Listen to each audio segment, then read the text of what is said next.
Why, hello there. Let's get rolling here. Figure out what we're going to get up to today. That's good. Are you good? Are you happy? Maybe. Tell me one way or the other. Okay. I think we're good there. And Dan, I think you're good too. Alrighty. I think we are pretty close to ready here.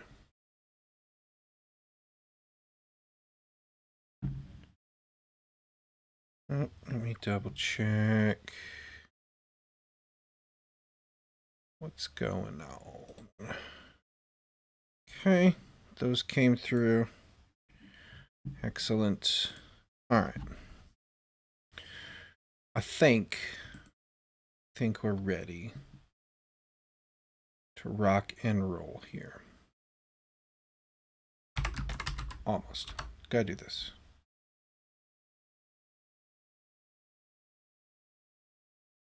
Got to get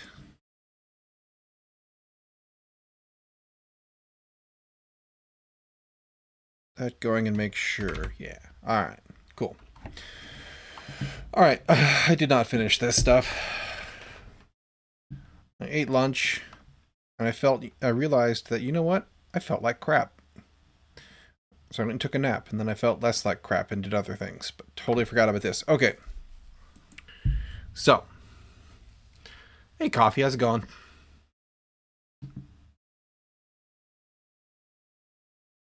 How's all the everything? Been a while? Yeah. Yeah, it has. Okay. So we're going to make sure that this is all wired up correctly because we changed up our logout stuff. So this is used in 3 places now. Well, 2 and a comment. We get a logout result. We send them the message. If it wasn't a failure, then we're authenticated. Let's double check. This is logout. So yeah, we go to the authenticated state. Let me double check. Blocking statuses. Operation failure. We need to wire up a force to this eventually.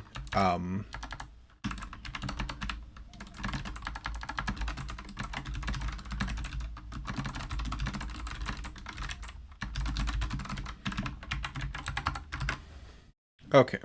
So that if for some reason you're stuck, you can tell it, yeah, get me out of here. And then we'll have to do something about like a timer or something, and then it forcibly yanks the character, puts them in the database, all that. We'll probably do the same thing that we do for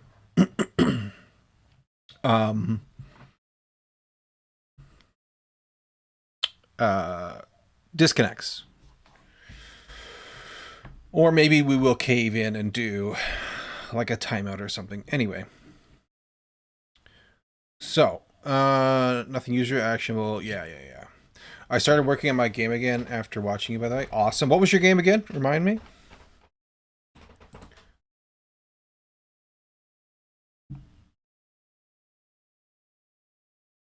Let's see here. Okay, log out. Okay, so this should be the only point that we're calling this. This gets used only in there, which is probably fine.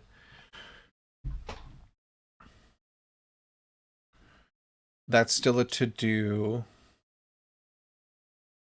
And let's see here. There's like a Metroidvania inspired by Blasphemous. Okay, right on, right on.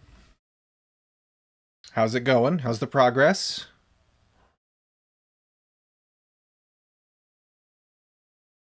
That's still a to-do. That's fine. We go back here.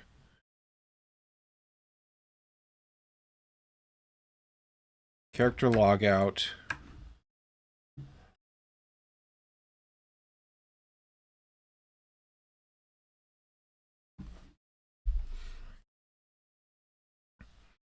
There's a potential in here.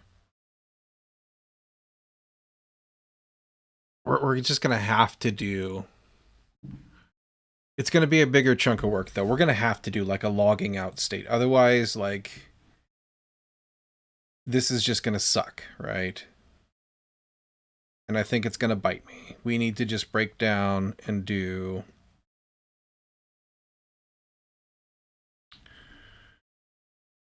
the hard way, where there's like a state you enter, and if you do anything or anything happens to you, it pulls you out of that state.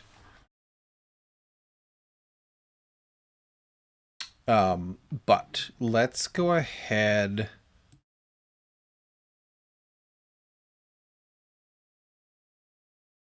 Yeah, it's going to be server only, really.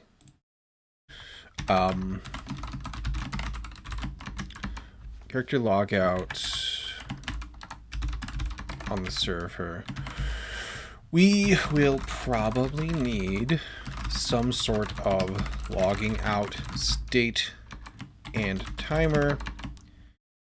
Anything done to you or by you should interrupt that timer.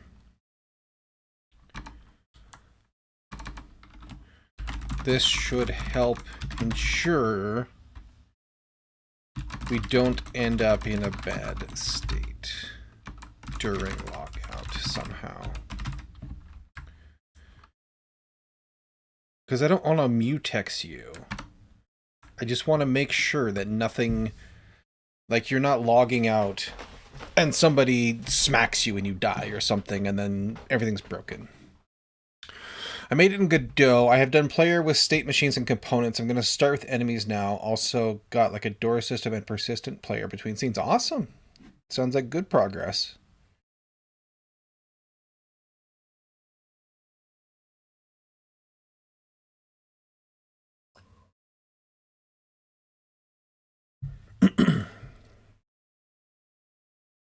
Double check what's going on here. Nothing good, or nothing bad, rather.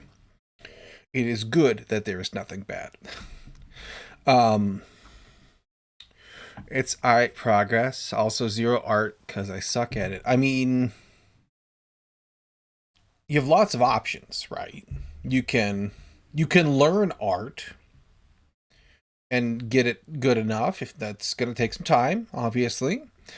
You can pay somebody to make art for you if you have that kind of budget. You can save up some bucks and get some dudes off the Unity store or custom or whatever. Not Unity store, but off the internet, because you're young Godot. I don't know where to find that specifically off the top of my head, but I know that it exists in the world. Or you can do, you know, something different and creative with it. You can, you know, you can do stick figures. Like, I wonder if it still exists. Hang on. We're going to try to find...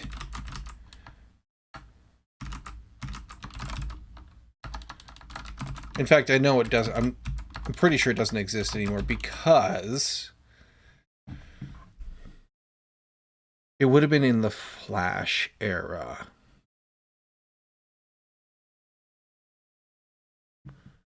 Maybe it does still exist.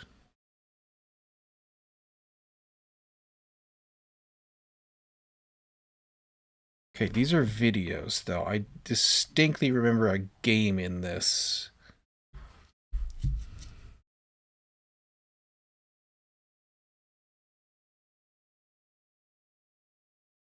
Did you guys know Newgrounds still exists? I didn't.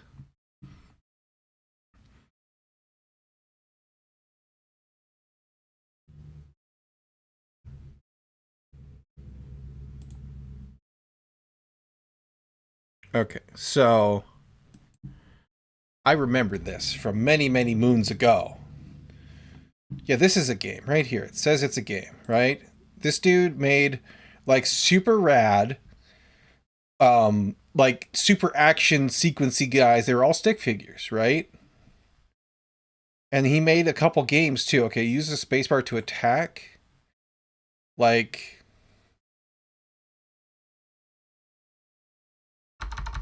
so this is a game, right? This isn't the one. He had one that was like there were rooms you ran through and stuff. Like, there's lots of options out there. Steel art. Okay, not really steel. I wanted a suggestion, so I wrote my game in GD script. Should I remake it in C sharp? Because I think more job opportunities if I do C sharp instead of a GD script. Okay, so it depends. Do you want to learn C sharp or do you want to make a game, right? Those are two different tasks, really. And languages are really just a means to an end. The important thing is that you understand and learn programming, right? So you could rewrite it. You're going to be treading familiar ground. You're going to delay the release of the game. Or you could just keep writing it and go from there. And then you can build something else in C sharp if you really feel like you need to dig into that language. But, personally, I don't really dig into a language that I don't specifically have a need or use or want to learn unless I need to. Because I know that I can do it in, a pretty short time. I can get... I mean, I learned Flutter on stream, up to a level of being able to write things from scratch in it. It would have been easier if I had a code base to contribute to in some ways and harder in others, but so I don't usually worry about the language itself too much. And from my limited experience, the C sharp support in Godot was a little rough still. The docs were not complete. They were sometimes wrong. I had an issue. I was playing with some AABB bounding boxes, and their instructions were flat out wrong, and I had to just figure it out and then tell them, I think this is wrong. And they seem to agree, so... So, it might make your task harder. I want to get a game dev job in Unity is still widely used, so that's why I'm thinking about C sharp. Well, if you want to... Damn, I just Googled the problem. I mean, there is that, right? Docs ain't for me. Well, they're going to have to be for you eventually. That's the next level, right? I mean, the Godot docs are not bad. Okay, let's go look. Let's go take a look at some.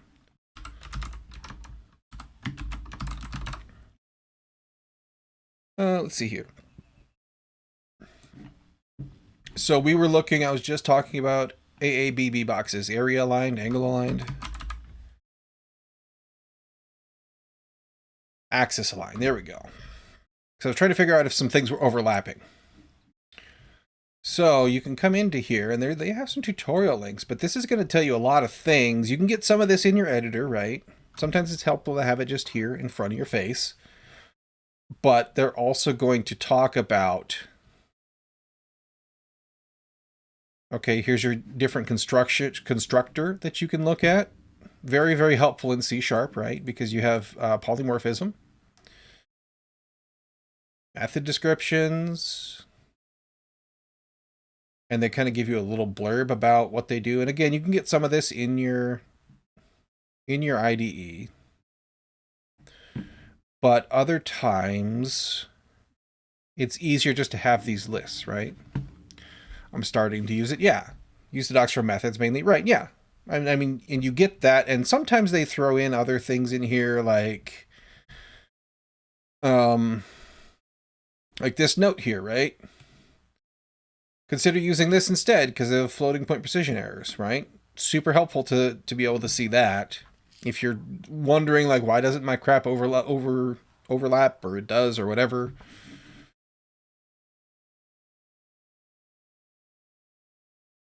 Here you go. Here's some helpful user commentary. That's new since the last time I was here, I think.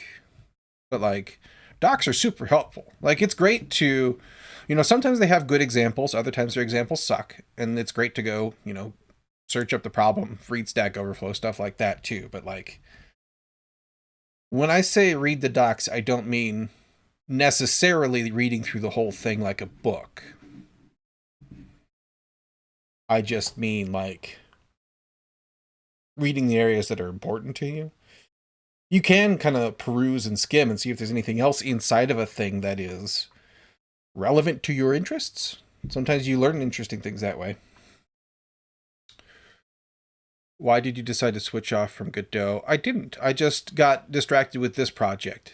If I was to go back to, if I was to really sit down and say, okay, I'm going to make like a 2D or a 3D game, I would probably still pick Godot.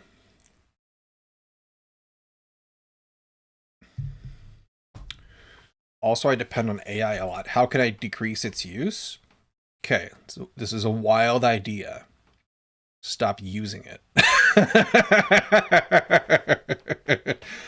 Like, it's always going to be the easy button, right? And whatever it produces is what it produces. But, like,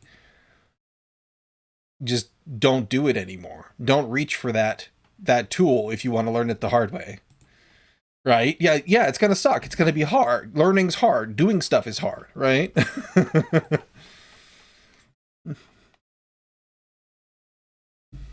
But like how do I stop smoking cigarettes or drinking caffeine or whatever it is you're trying to quit? You quit doing it. Like, the reason they're using it is because it's easy, right? And it's always going to be there saying, well, I can solve all your problems. You just got to pull the random lever a few times, right? And if you want to not do that, then you don't do it. Do it the hard way.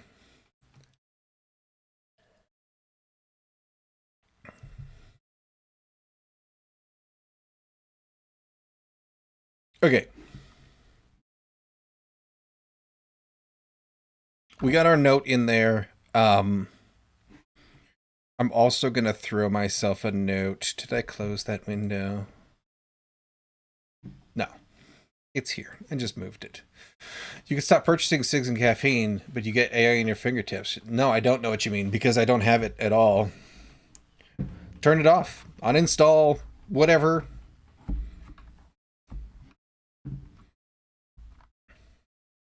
Whatever plugins. Okay. Server. We're also going to throw in server disconnection. Let's make sure client disconnection. We'll want some sort of a timer that will forcibly remove a character if the client disconnects after the timer. Well, force remove the character on expiration, let's say, if the client disconnects.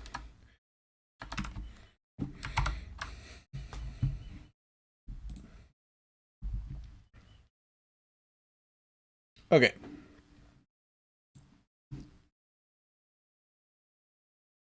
And also, as somebody who once upon a time quit smoking cigarettes, like, you can always just go buy more cigarettes. I could go buy more cigarettes right now.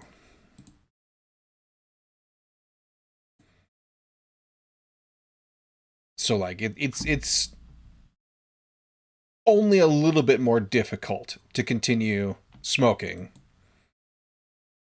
than to continue using AI.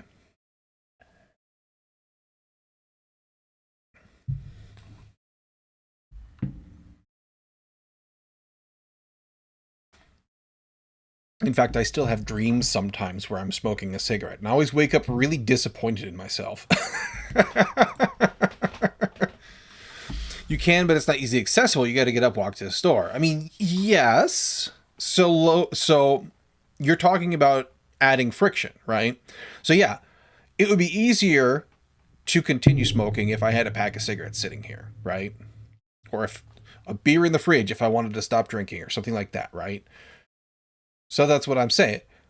Uninstall your plugins that use it. Change your password to random strings or something. I don't know. Like, add friction to the process.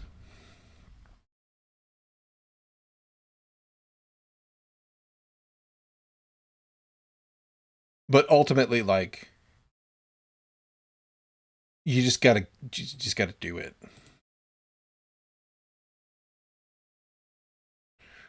And like with addictive chemicals, it's a physiological thing. So like, there's withdrawals and cravings and all that good stuff, as opposed to just a psychological thing where it's you know, it sounds easier, so you want to reach for that solution. So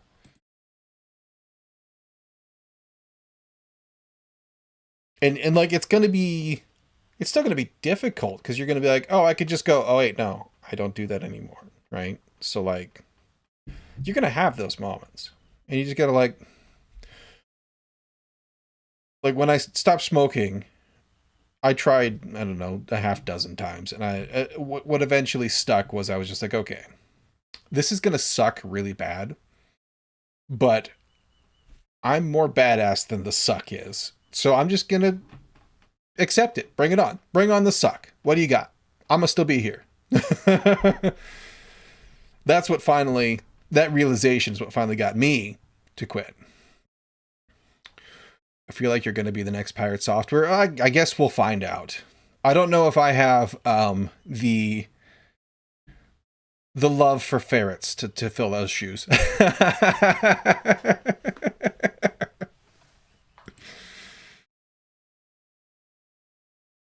I hope to be a little less controversial than he is sometimes. But I have a great deal of respect for a lot of the things he says. He has a lot of good wisdom to share.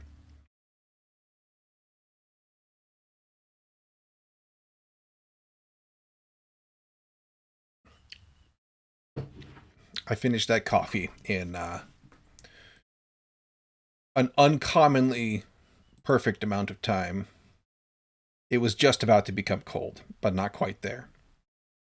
All right, what was I doing? I was going to look for this. Okay, yeah. So we've got those tasks for the future. That's fine.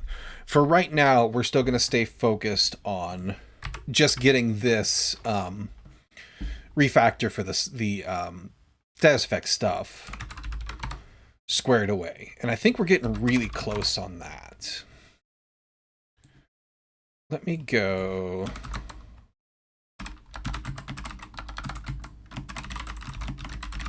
In here. Help if I put it on the right screen, huh?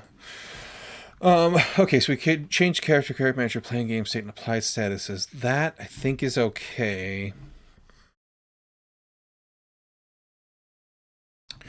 Use any libs for this, or you just make everything in Scratch? Making everything in Scratch. Well, that depends on what you mean by libraries, right?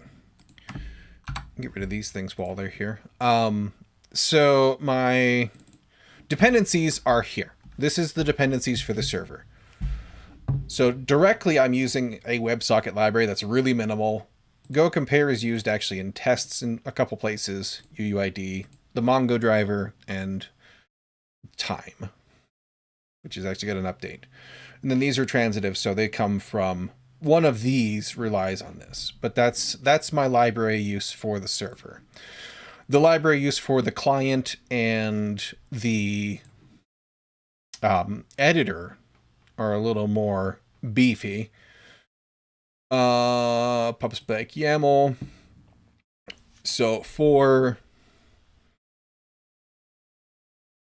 the client, logging provider, which is state management stuff, and WebSocket, Flutter SDK. That's pretty much our dependencies. The actual list with transitive stuff gets a little longer than that, but that's where we're at there. Editor, being a more fleshed out GUI, is a little beefier. Provider, again, for state management, UUID. This is for SVGs for the custom icons. This is the two-dimensional scrollable grid for the map editor. And path, I don't remember what we use that for. And there's a lot more dependencies involved in this than there is in the client. And I think we can actually, yeah, this is human readable. So we can see the list of the things that get pulled in. HTTP parser. Let's see, does it tell us why? No, it doesn't really tell us why or what pulls that in. There might be...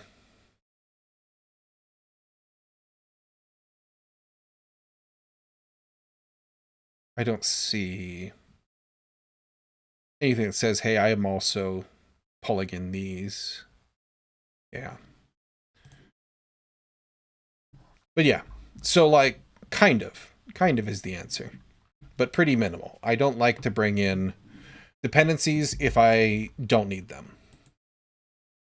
Kind of like my general guideline is like, is this going to take me more than like a day, maybe two, to just implement myself a minimal version of what I need?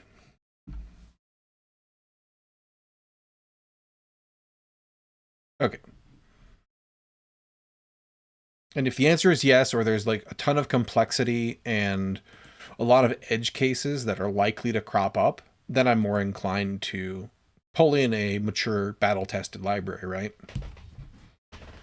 But in general, the fewer dependencies I have, the better, the happier I am. Because that means I don't have to worry about updates breaking stuff that isn't mine.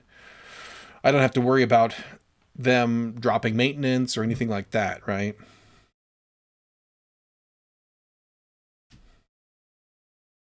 And it reduces the amount of stuff you got to think about, really, that's external to your stuff.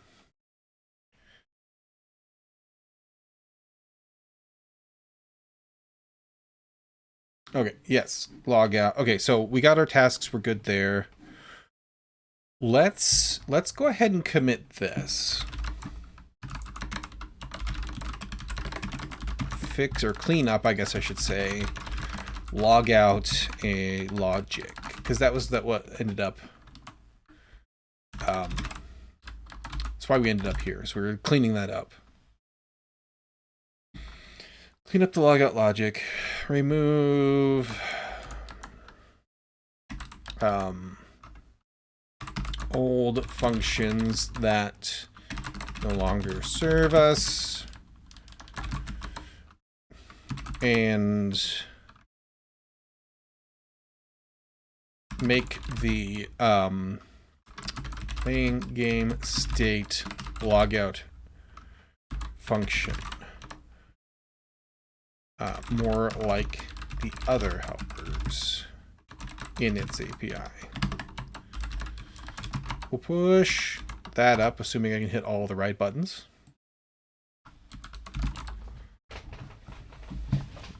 All right. Let's go crawl around in our to-dos and also just double check this. Character handling their tick events. Oh, yes. We need to actually connect them. We forgot about that. So in our game manager, right, in our run action queue, did we ever... We talked about, we thought about doing this. We just didn't do it. You also don't have a... I'm in regex mode there. Yeah.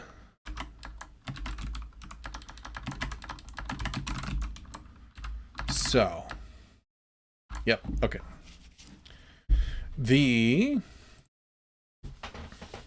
Run action queue. We handle the event. This is the full one. This gets called up here like so in our game loop. Run action queue. So we're going to do it here. We put ourselves a reference to character manager and world manager in here. So this is where we're going to call you like so. And over here, let's tidy this up. I got too much crap open.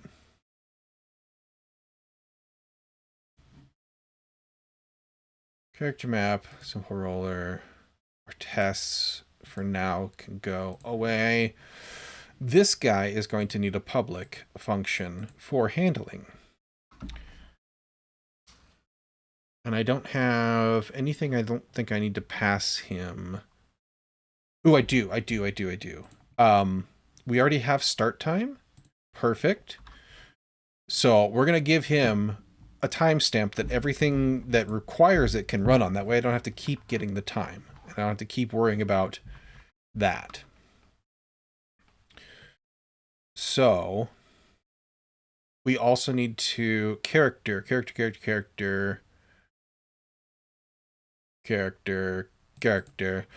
Gotta go now. See ya. Have a good one, man. Good to see ya. Good luck with your game.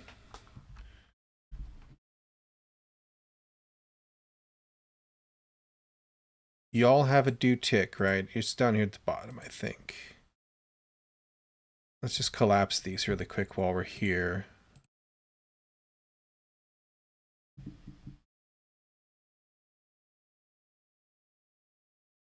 Good luck, my engine. Thank you. Appreciate it. Okay.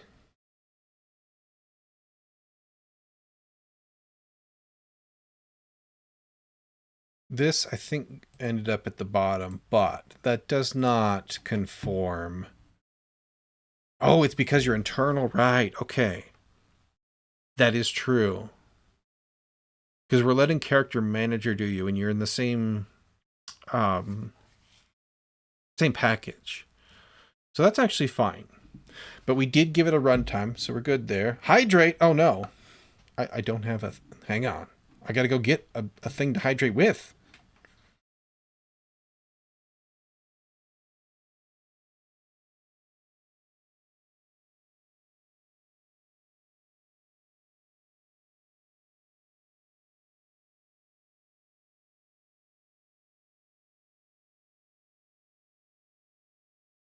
Alright, it was the closest thing to hand. I haven't had my water bottle out because it's been pretty cold here. So I haven't needed the constant hydration.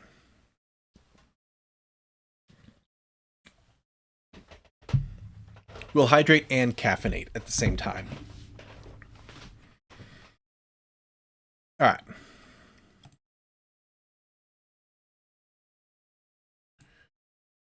Whoop. Didn't mean to click that. There we go. And so due tick, we've got that here. You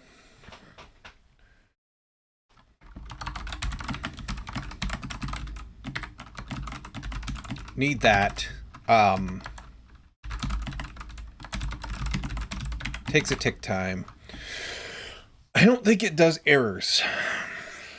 I think if it has errors, it worries about letting them log that. That's nice. Yeah. Have a good one, man.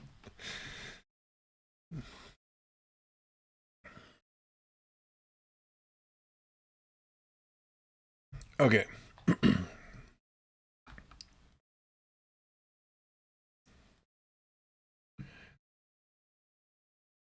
Yeah, we're going to let the characters log for themselves here. And we're just going to go ahead and say for... I don't care about the index. Character range. My active character list. Right? Oh, you're a map. So it's key value. It's a pointer. That's why.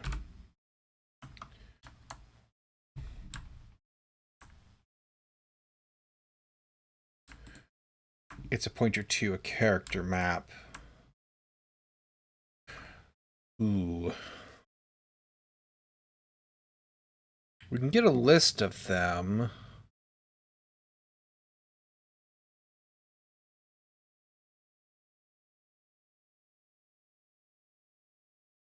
Do we still need this in a world where we're not really doing...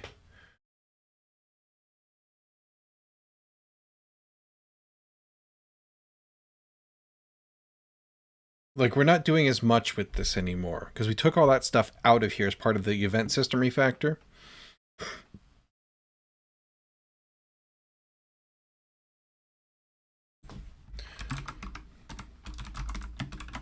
What would happen if I was to do this? What would be broken? Unstow character.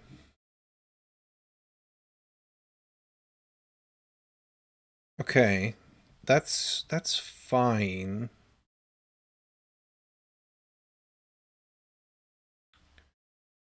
Stow character makes sense. Reload configs.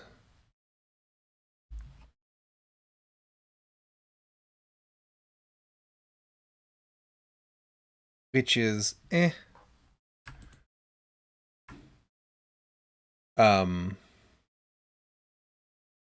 reload all configs.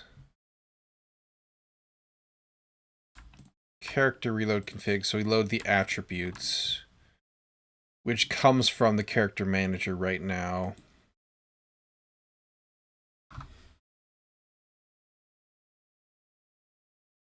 That makes sense, because if we were to load something into the character that was different, a new attribute or something, they like update the name, let's say, they would need to pick that up. So it's hot reload ready. It's probably fine to keep this in here like this. I just need to...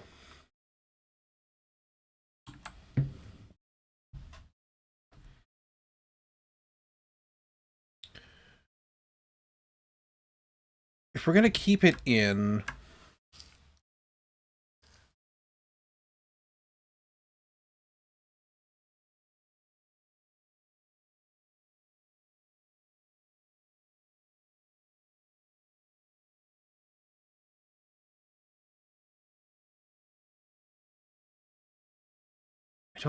I don't think this needs to be here.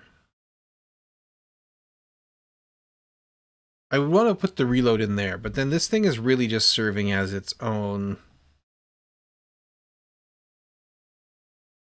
Like, it's just a bunch of copy-pasted sort of methods, right? They're just wrappers around basically nothing. The only thing I gotta worry about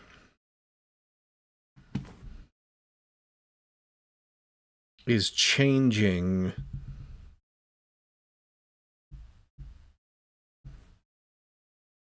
stuff asynchronously, but most things are gonna run through the do tick, or like adding and removing, we need to lock and unlock a mutex. That's fine.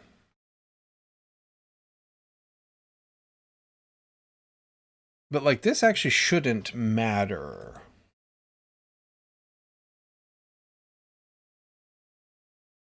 I guess it kind of does, but it at the same time doesn't, because we're not locking the characters. We're just locking the map.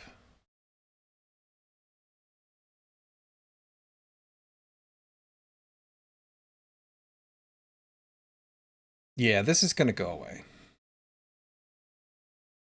Unless I run into something along the way that makes this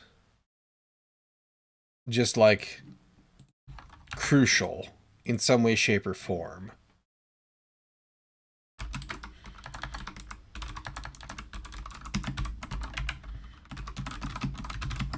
We're just going to do that.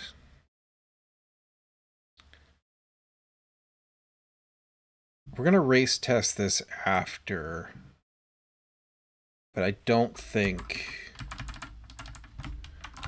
it's going to be a problem.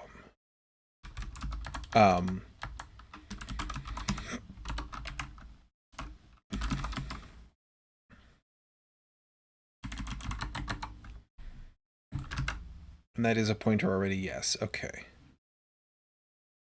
And then for stowing them,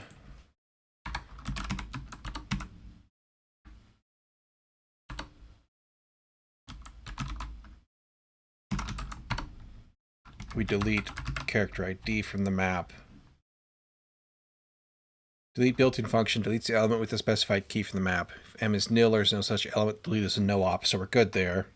We don't need to be worried about that. This just becomes key value range active characters reload configs. Easy enough to fix up. And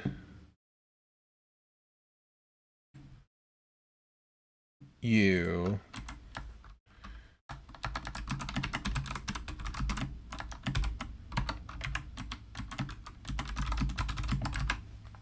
get added. Or created, rather, that we don't have a nil map issue. What else we got? I think we're okay there. Here, that's that. That needs to get the start time argument. So now we can do key value active characters. Ooh, Rante? Range. Active characters. Character do... What did I call you? Run tick. Let's not do that. Let's call it do tick everywhere. We'll do tick time. Okay. That's a non-deterministic error for or non-deterministic order for the order of ticks that get processed, but everything should be happening within the same frame, so I think it's still okay. If not, we'll fix it later. And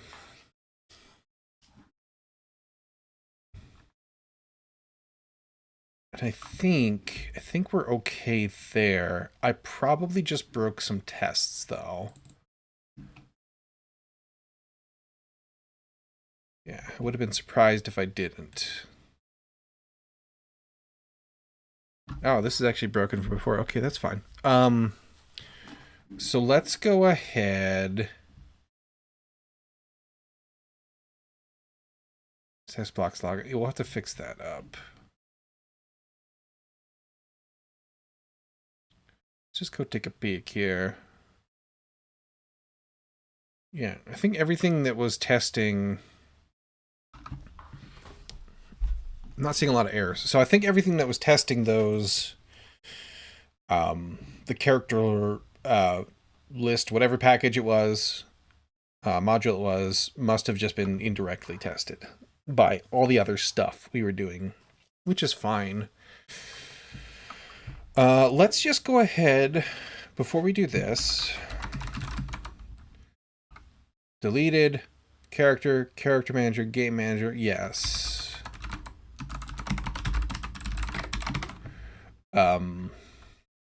Remove old character map module, place a simple map, and then also wire up character manager and to do the or to run do tick function of all its active characters.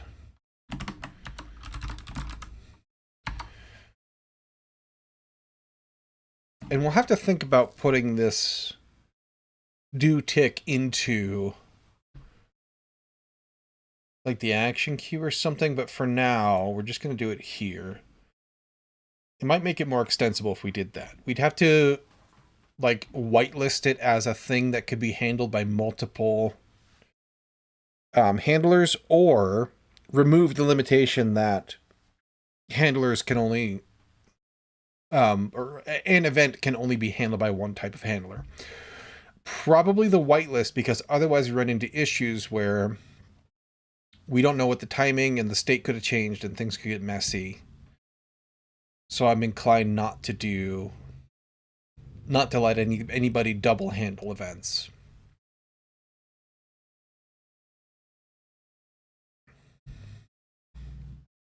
All right. So let's fix these tests up. Can stow now returns just a list.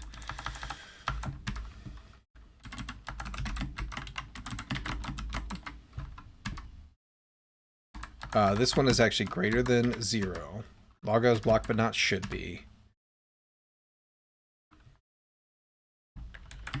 And then I don't need to check message anymore because we've just fixed that. And then blocking effects blocks log out. This is the other way around. If this is less than 1, it's a problem. We only added 1 blocking, so this should be...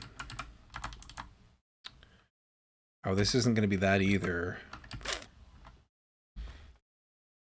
Test modifier name.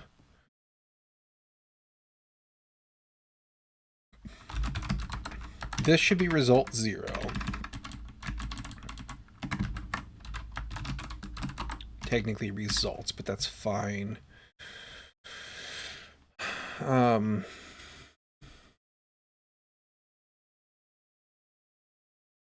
mess with the strings. Hey, Terrace, how's it going?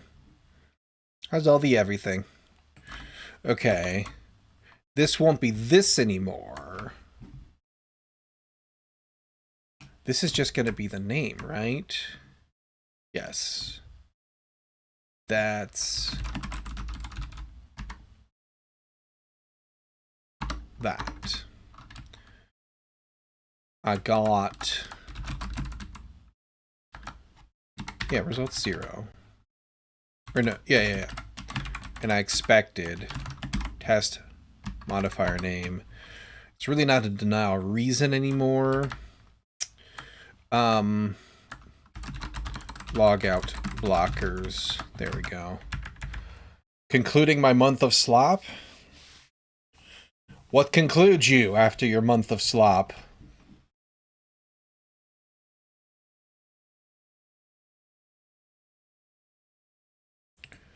Started to slop at the beginning of March. Okay, yes. I do recall noting an uptick of slop appreciation.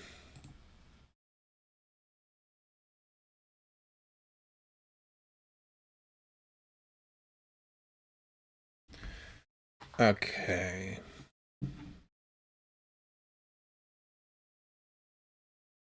That should fix everything. I think you're converted. RIP.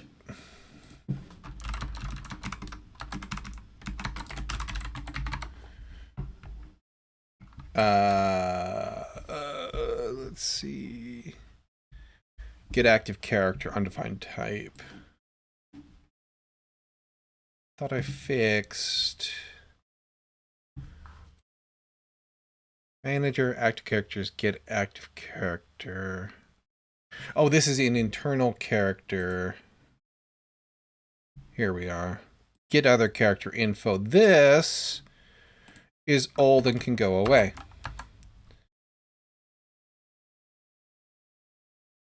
We've handled that with... Ooh, actually, hang on. Get active character ID.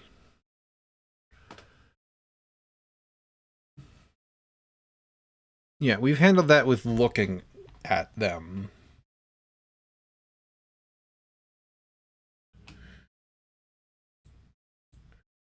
which ends up triggering look at, which gets me handle event, handle the results.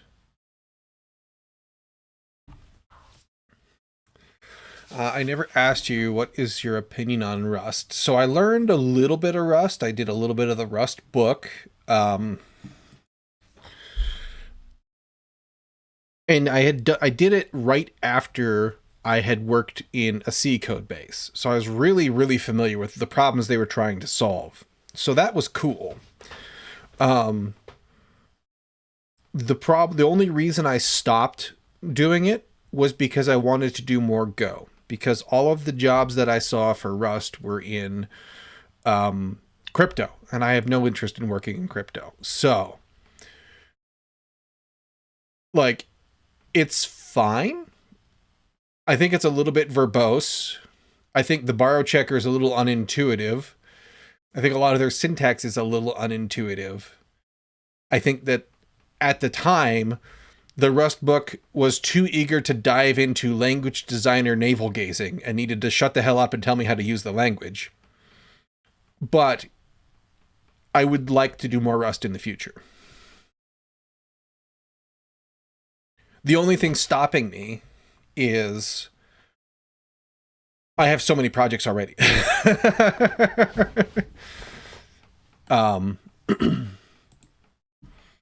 And also the whole Rust Foundation crackdown on people using their crab and stuff like that was a weird vibe that was kind of off-putting.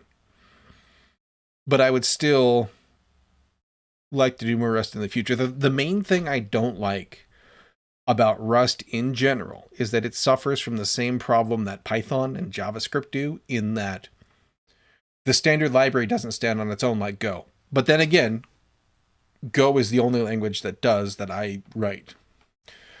But there are like community provided crates that have become the de facto standard, which is just like a huge red flag to me after having experienced it in the Python world. Where in Python, if you don't use requests, you're insane, right?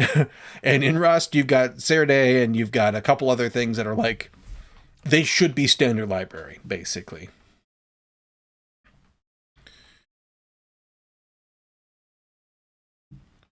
Because everybody uses them, but we're relying on the XKCD.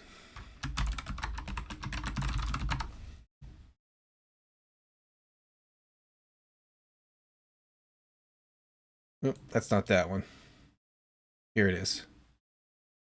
This is Serday. This is request. This is a couple other packages, right?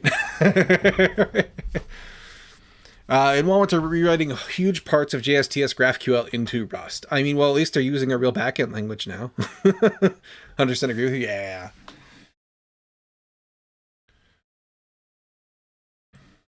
And that's one of the things I've actually been really appreciating about Dart as well, is that it's got a little bit of the packagitis, but a lot of the batteries included stuff will get you really far, which is extra impressive being a front-end library. Or front-end language, rather. Because Dart kind of doesn't exist without Flutter. It just doesn't have a real reason to be without Flutter.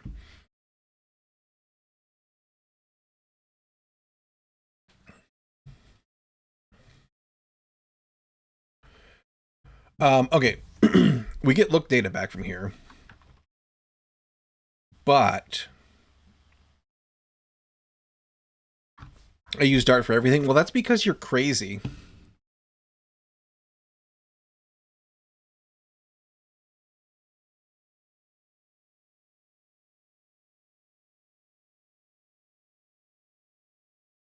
Hang on 1 second here.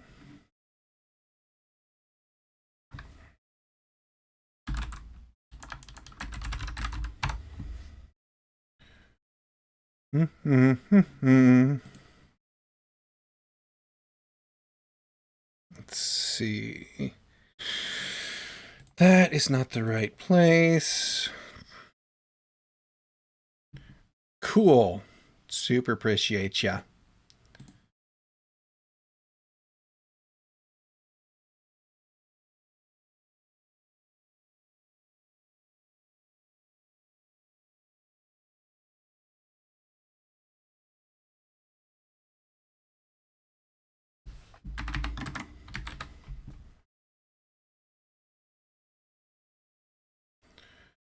Where is my...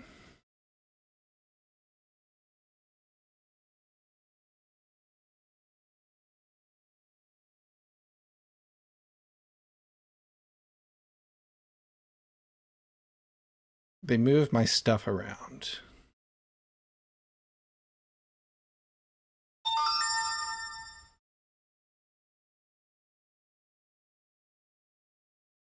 Why am I not allowed?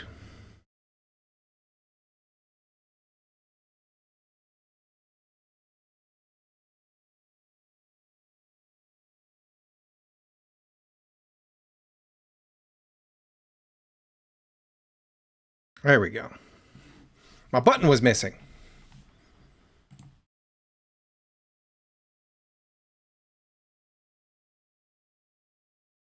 Super weird.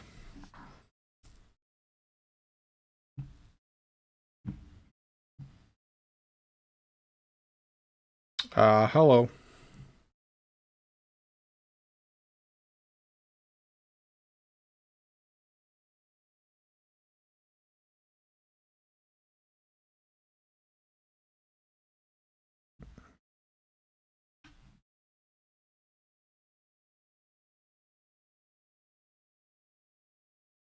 Go in here. All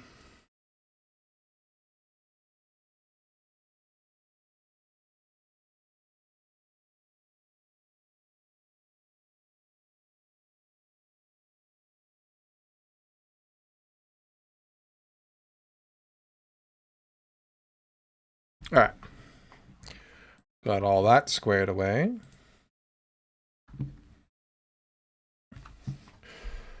All right, so we got that. You either...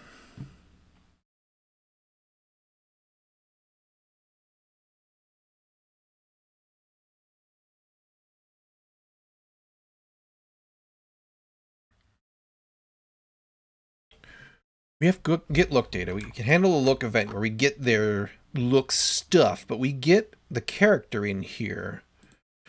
So actually, we're going to take it out. If we end up needing to get a character info directly, which I don't think we will, we'll add it in the new system. But we'll take it out for now. It's just not going to be an issue for us. Hey, Sad, how's it going? You're building a game engine means you have good knowledge in Golang. I mean, not necessarily. You can just do things. I'm a super noob. Found some things very difficult to start. Can you tell how to just start and make some meaningful stuff? You just start. Like, you start with hello world, right? So you got to figure out what you want to do. Let me grab. We've talked about this before. So I have an example for you. So let's say you have an idea for your app. You want to make a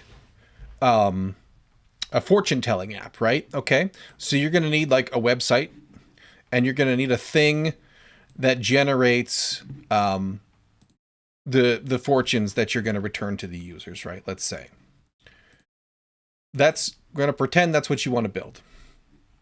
Adjust this for whatever you want to do, right? So you can start and do kind of anything that is comfortable for you. If you want to make the UI cool, whatever. You were talking about Go, so we're going to be in the backend language here, right?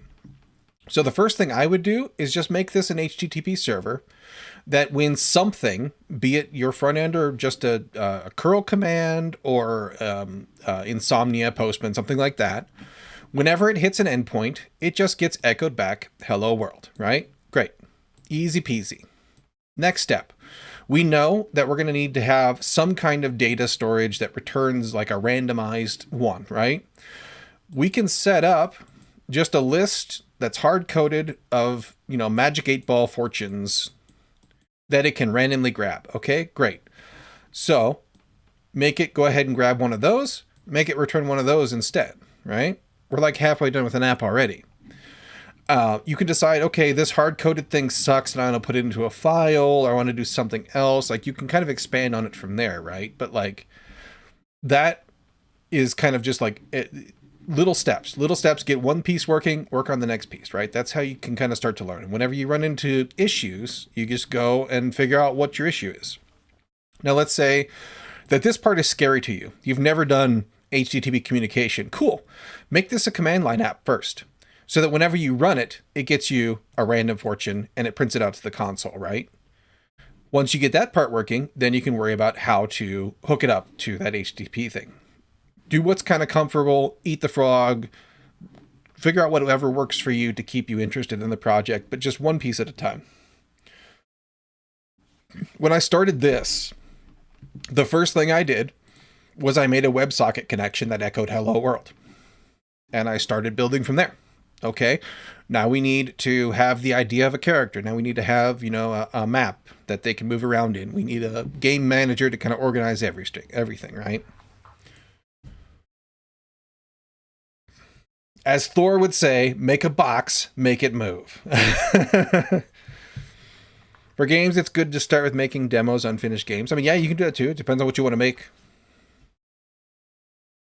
There's a list. I think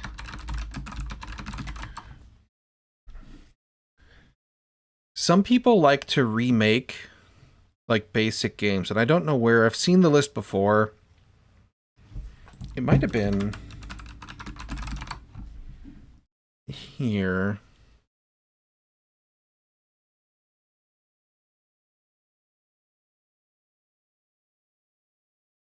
I don't know, though. It also might have moved.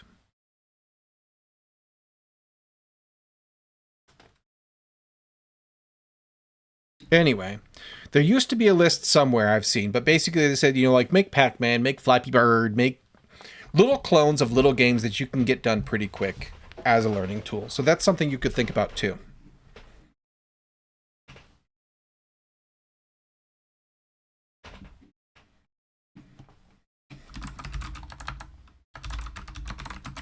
And I wish I could remember where it was.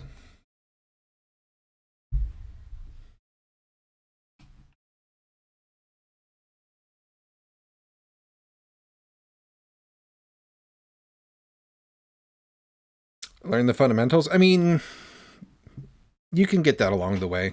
Depends on what's gonna motivate you, right? I have to switch to Arch Linux? No, I don't. I've been running, like, my desktop is broken right now, and parts are expensive right now, and I'm not spending the money right now. But before that, I've been running Arch for like 5 years.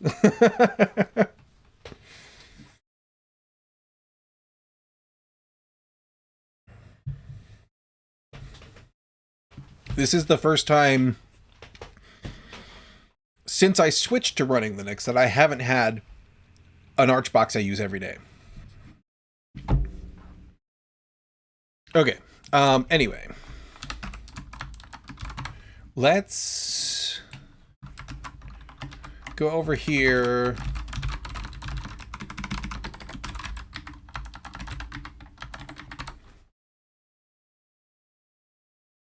And run this. Oh, you know what? I forgot to start my container again. Let's see if we can get there fast enough. I need to write a Docker file for that. Okay, so we didn't get there fast enough, but all right, that's fine. We can rerun it. So I've got something going on here. Oh, my logout test. Main test is the answer to what's failing. Your file path not provided. Unable to load. We're loading attributes. That's weird. Okay. Well. A log out from character selected. So yeah, that makes sense. We did change that flow around. So we'll have to go fix that up.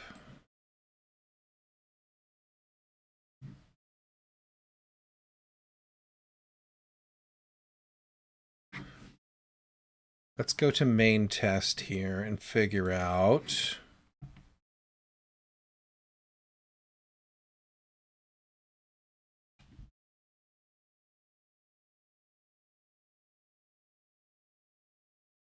What's going on?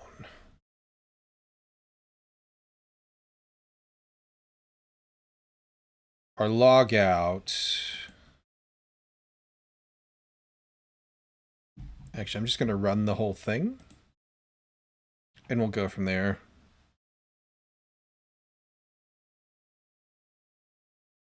Okay, log out from character selected.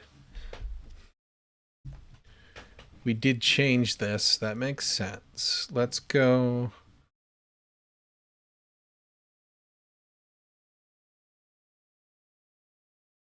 We should be good there and here for now.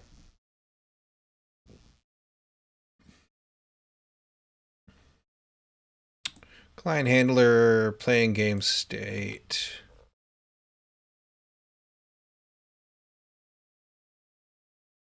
And our failure. Oops. Bad response data wanted right here.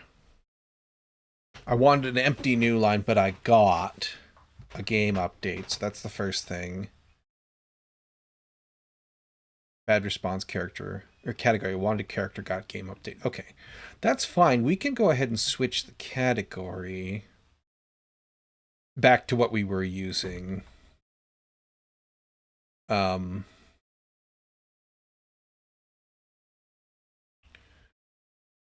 it's happening here.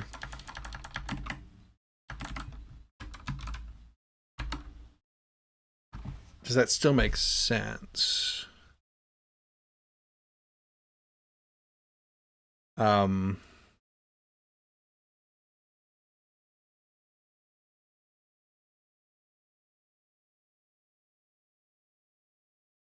Well, we're going to keep it that way because it's tested to work with the client. We might consider whether that still makes sense. Like a character, and I've never been happy with that name. It's really, you know, it's character operations basically go under that category. Anyway, so we can return that still. And then bad response data. We wanted a new line, but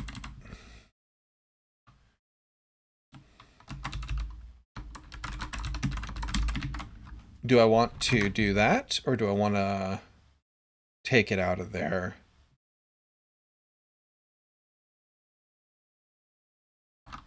Let's take it out just because I don't know if that's going to actually make it to the client.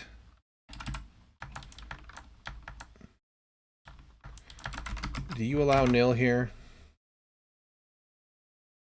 And it should append a new line. Yeah, okay, we're going to go with that. And let's see here. Wanted connection. Got character.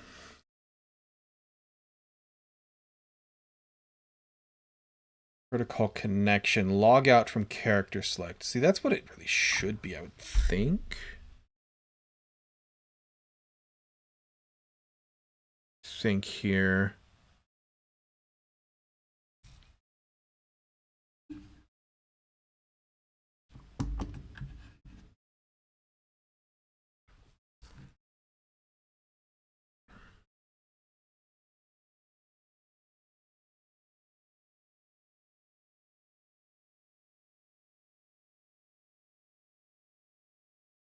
We gotta be careful.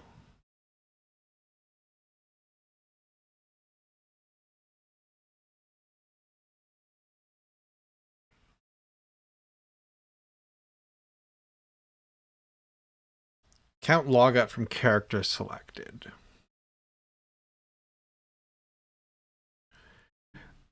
Okay, so we're going to have to go...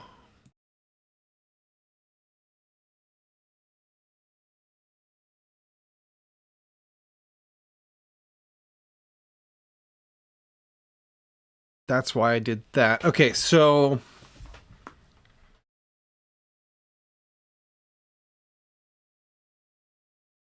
Before, it was a character goodbye. I remember this now.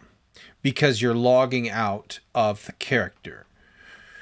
And then in here, logging out completely... Well, this should like be exit, basically.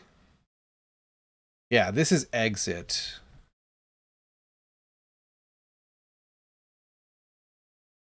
Because it's the full log out. That's why it says connection goodbye. Hmm. Hmm. Yeah, absolutely.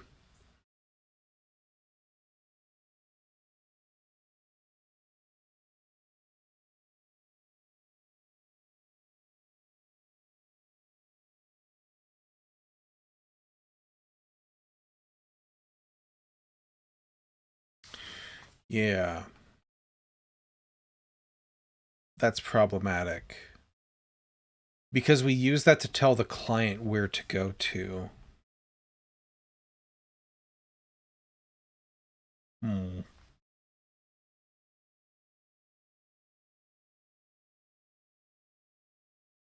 I'm going to want to put that back to still sending that. Because otherwise the client doesn't know where it should be at.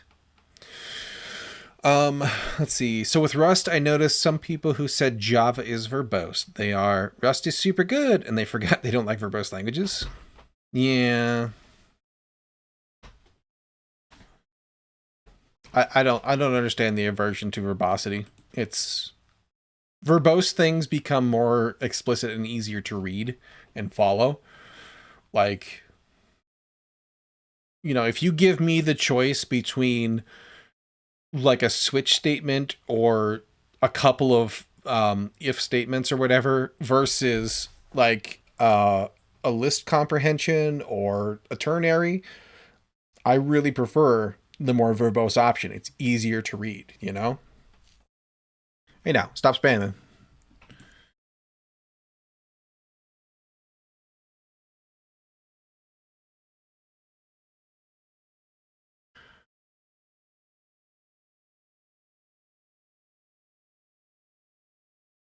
Okay, so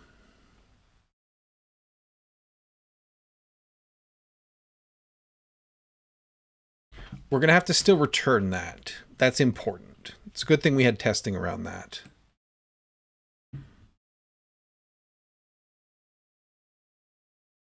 So we got to take a look at what uses logout here and see if there's a way.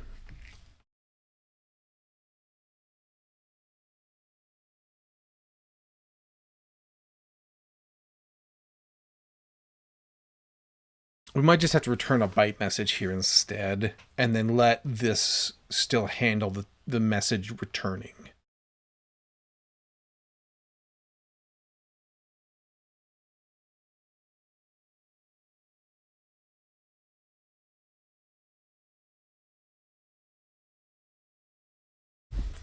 I would really like for it to use the same function, though.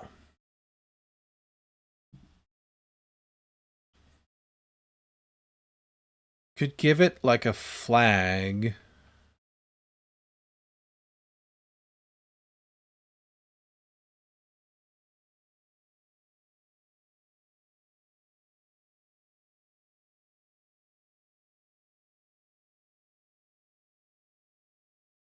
But we only use that at the end. That's the only difference is this.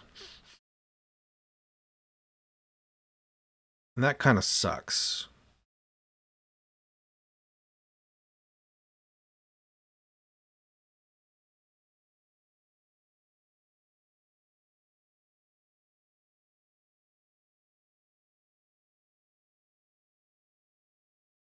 Yeah, I'm just going to have to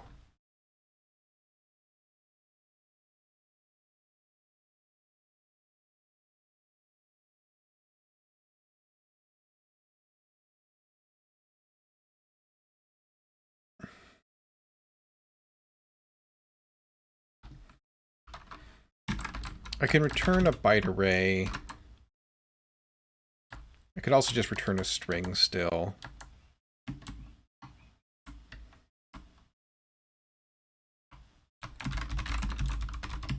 Could go back to string error.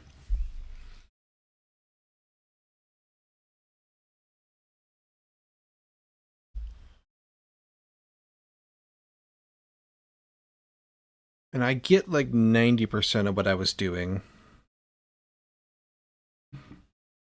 We could replace this with a string builder.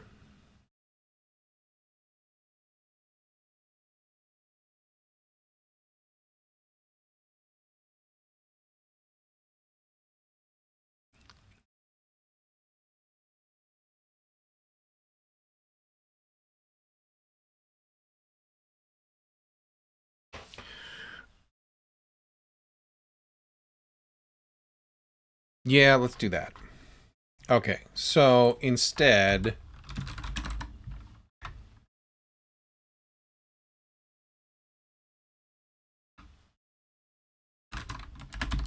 for now we can replace it, just use that, and we'll replace it. Ooh, that's why I didn't do this. Okay, because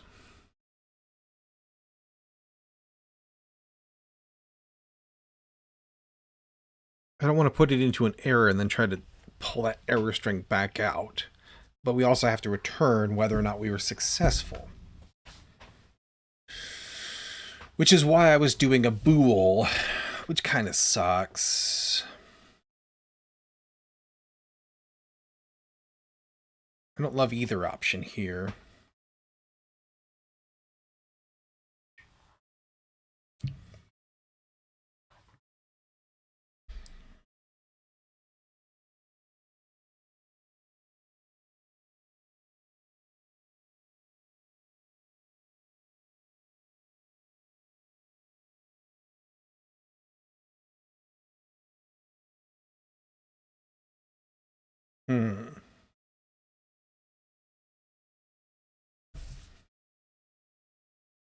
We can go back to string bool.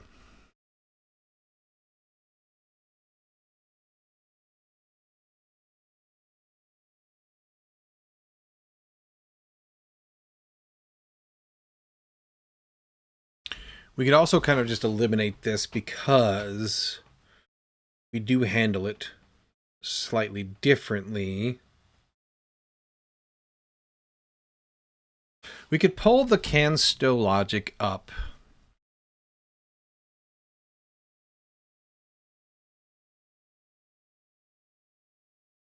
But then we're just like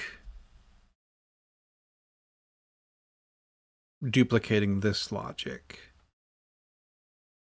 where we build this message.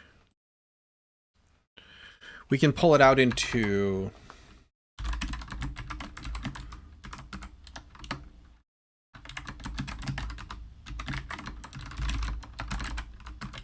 its own function, I suppose.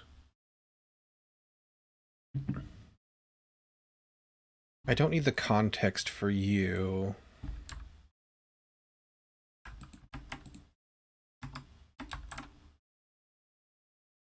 And then this could still return that, actually, if I think about it. Oops.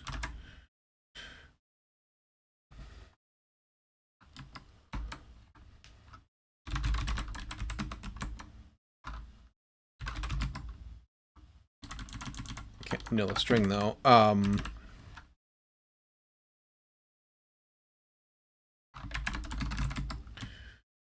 This...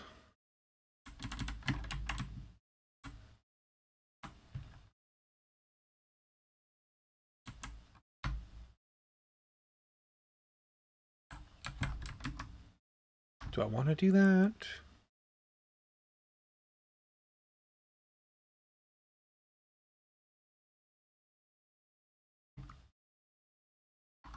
Just going to do the bytes.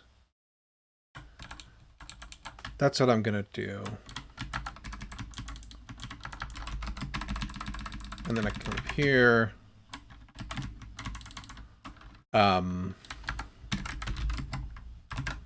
so. Okay.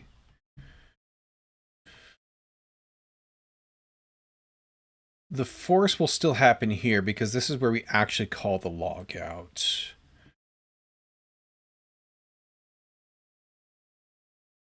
Let's only return an error here.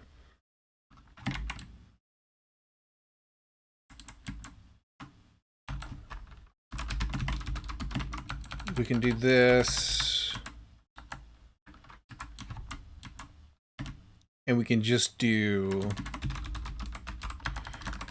error logging character ID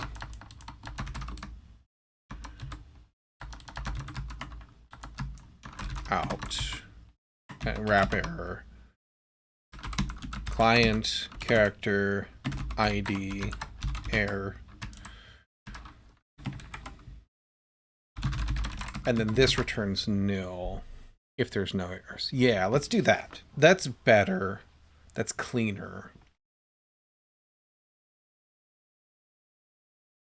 Because we still want to build up this message here, because this has to go back to the user. All right. So when we go to our logout stuff here,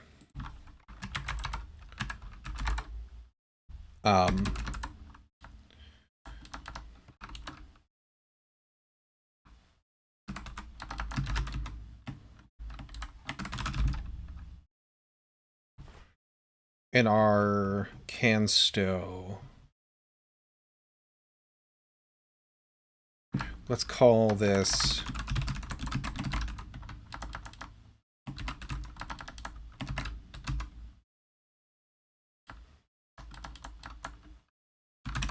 yeah.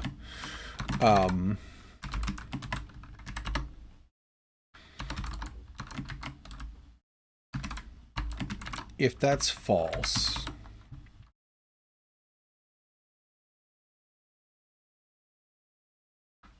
we need to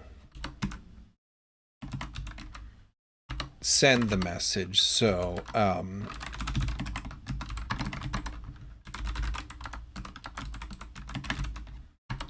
new message.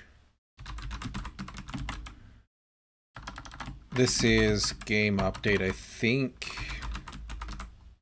Probably text. No. Operation failure. And the blockers message. We send that. If that's an error,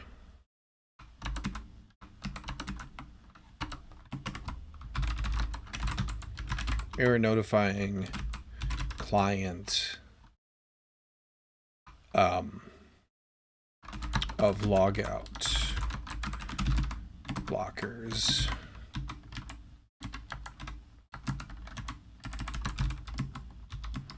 Do that. Let's chuck their ID into the message for now.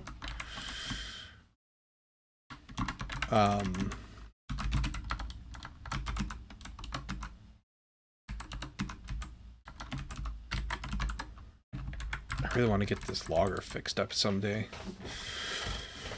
All right, so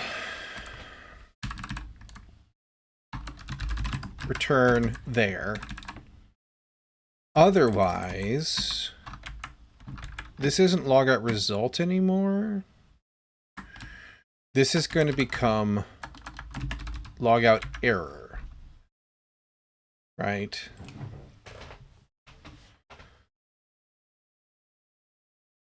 And then here,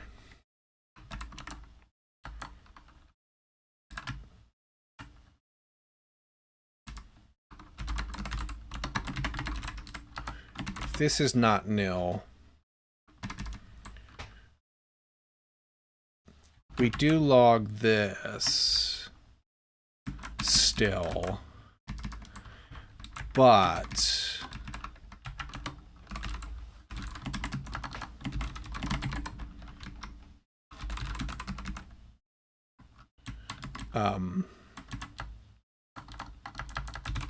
we need to say that there was an error. Probably character, I guess. No, probably game update still. Unless the tests say otherwise. Operation failure. And we're just going to say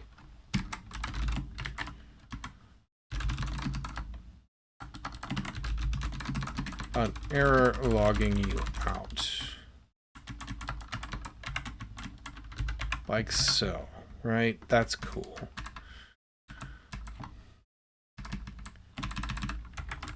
This can get moved up in here. We put error message into there. If there's an error, we say error notifying client of logout failure. Like so. I should probably chuck the ID in here.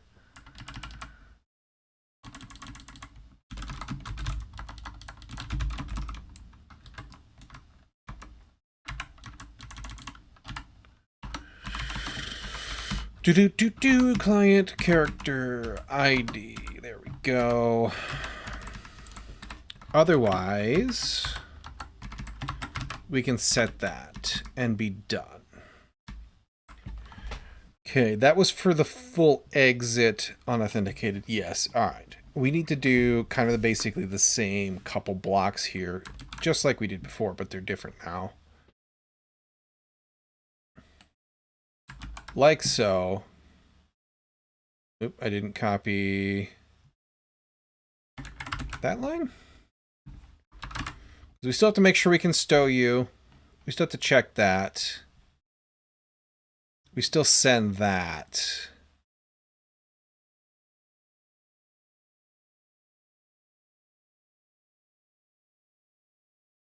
Oh, we need to also in here send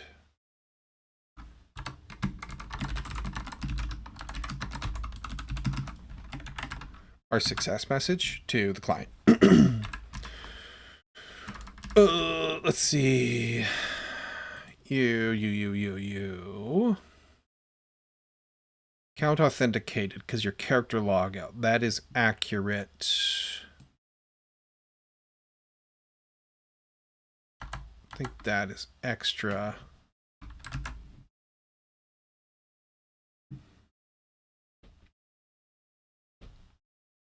I should do like a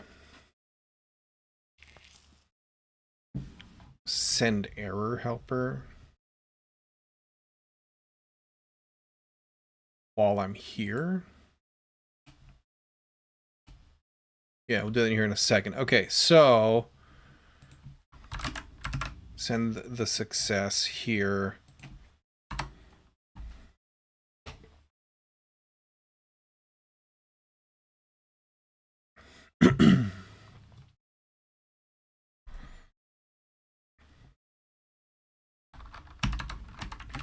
Here.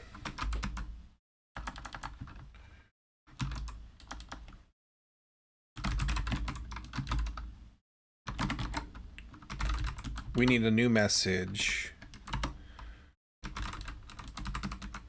This one is the character exit. So this is a count according to our tests, right?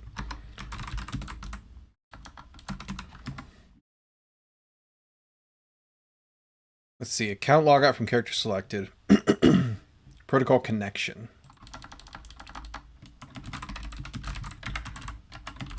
We send the goodbye. And it has an empty body.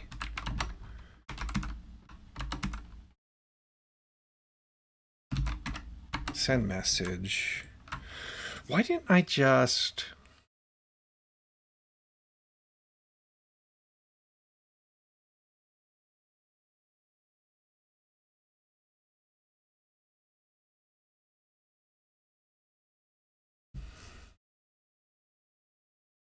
We'll come back to this, but I think maybe if I just do the logging in here, that'll simplify my life.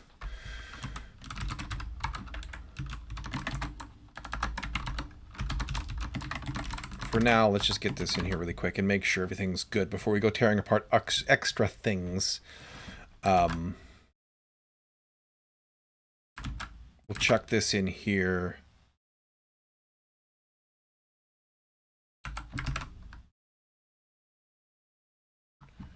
And we need to do the very similar thing right here. Except for this is the logout from authenticated. This should be protocol character. Category is character, message type is goodbye. Okay. That'll make all of our tests pass there. Let's make sure that we don't have any other failures here. We do, though.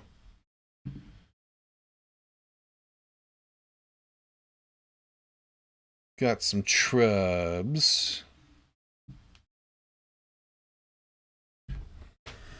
Failed to send handshake request.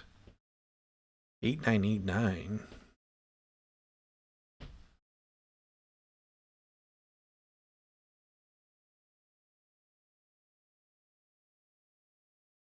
And I want to say that I saw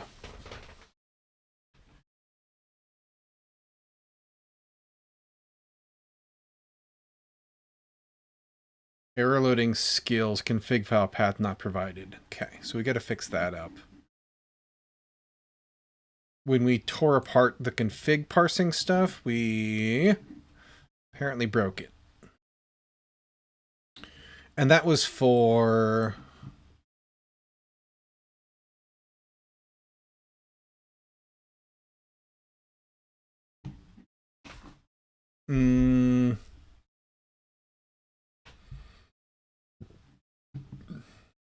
attributes. Okay, let's go take a look.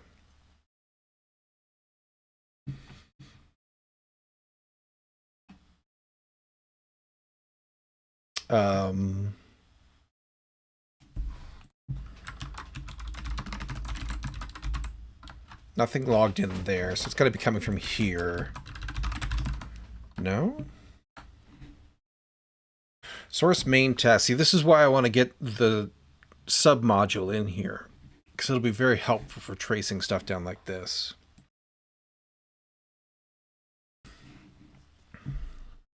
The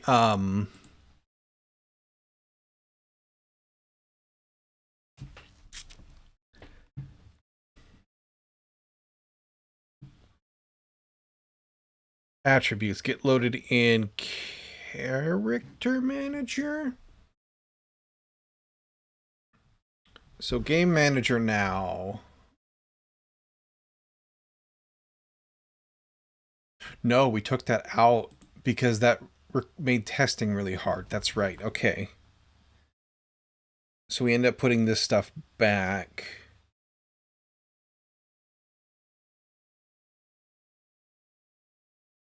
Are we getting... I have questions. Are we getting the same error in the real thing? No. Yes. Status effects map, invalid attribute map provided. Okay.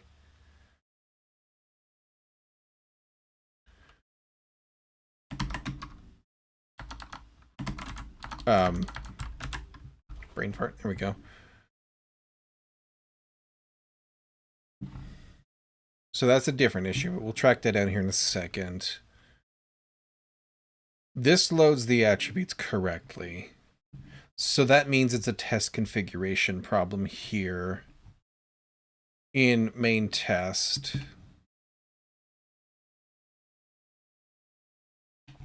Test main.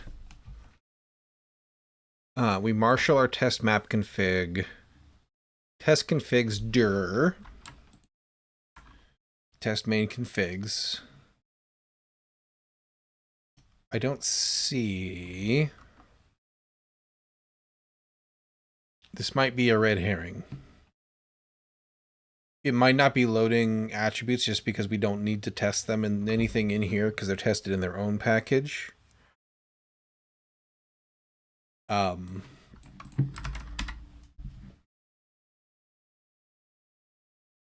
What's actually failing?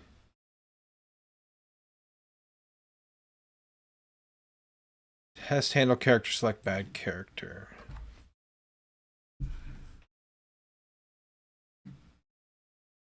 Well, to fix the character manager stuff, but why are you... I swear, this thing's gone crazy sometimes. And this was main test go. Test handle character, select bad character.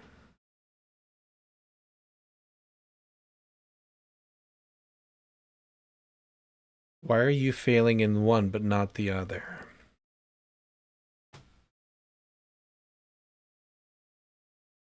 It's because there's a website, WebSocket. It's got to be it. Connection refused.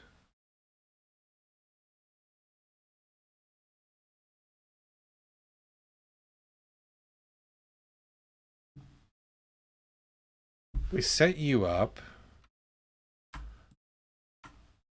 We put you on 8989 so that it wouldn't conflict with a running server if I happened to run it while I was...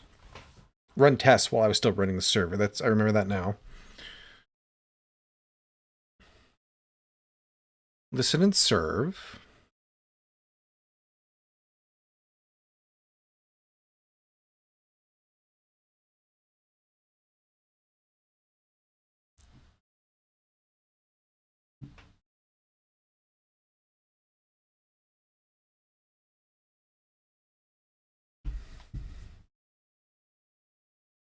We defer the shutdown. Why are you...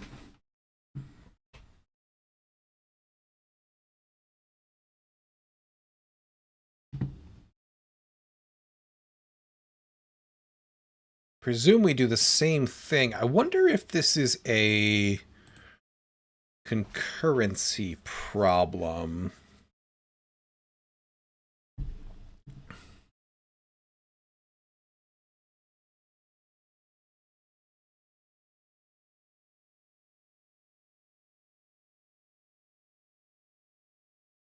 What is a mud game engine? Well, it's a game engine. Then runs a mud game. Of course. What else would it be?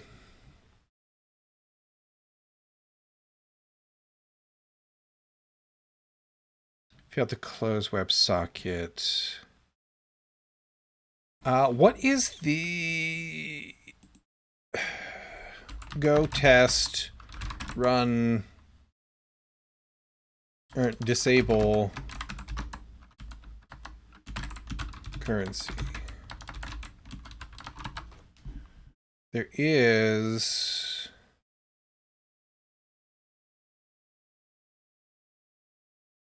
parallel execution of tests and go. -P1. Let's see if we get the same error if we disable that. If we set it to only run one in parallel.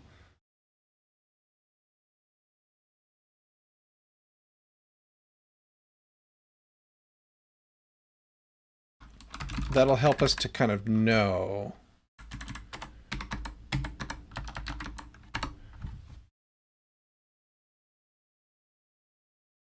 what to look at.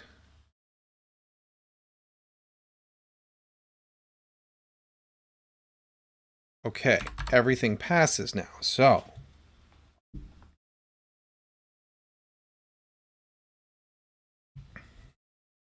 Interesting. Why?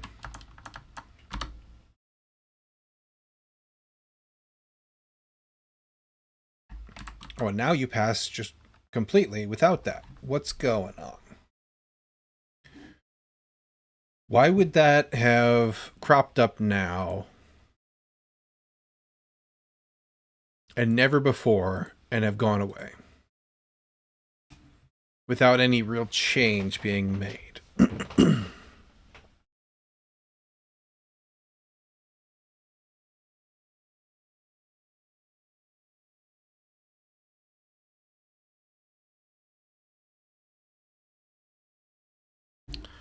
And I suppose more importantly, can we do a random port? We should be able to.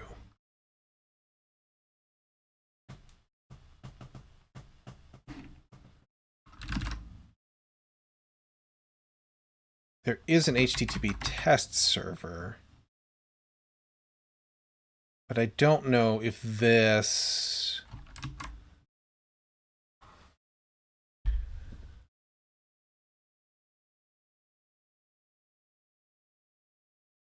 is going to work for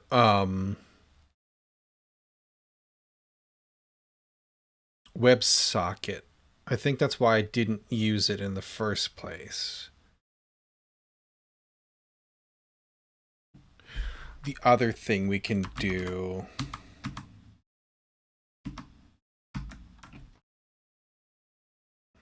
test TLS server, listen and serve.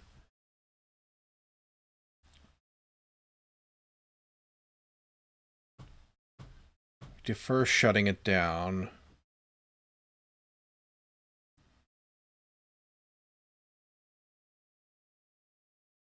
Connect you.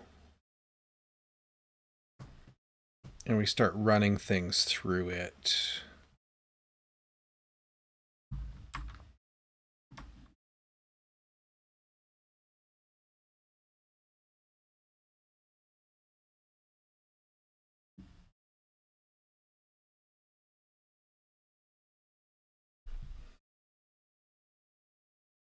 And we have some helpers. Yeah, it's got to be just the fact that something had to have started it, and they have to be stepping on one another's toes here. So instead of using test server port,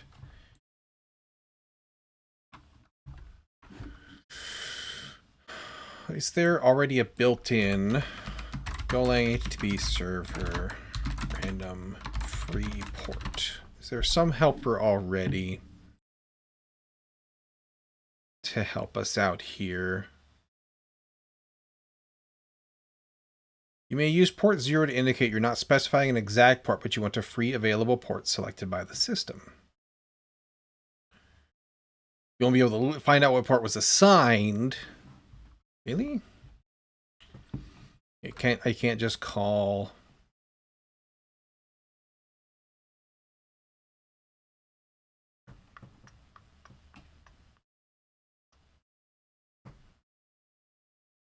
I have to set up a listener myself.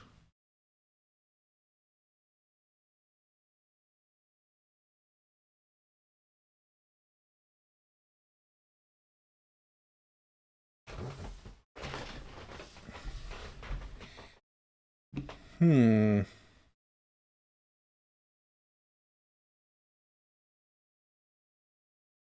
yeah, this says use the HTTP test package, which we can try. Like, I just don't know that it's going to work with WebSockets.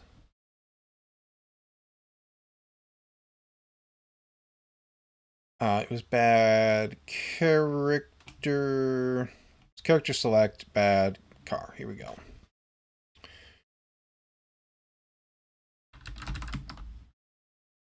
So we do that.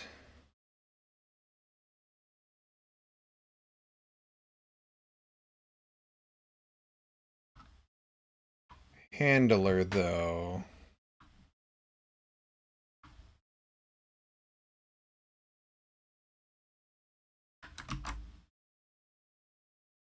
Big group mutex.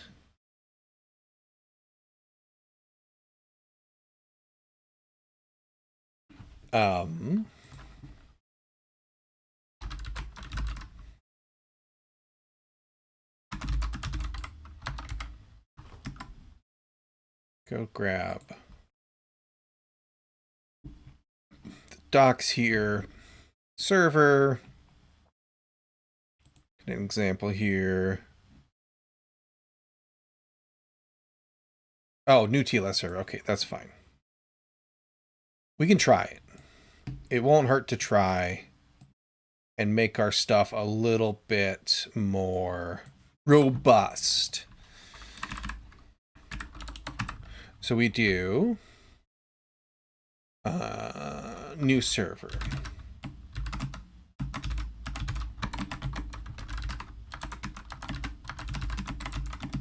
New server, and we give it this handler.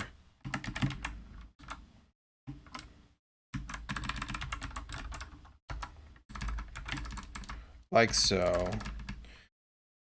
Which means we don't need all of these guys. I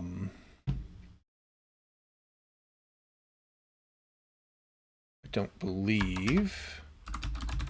Do we still need...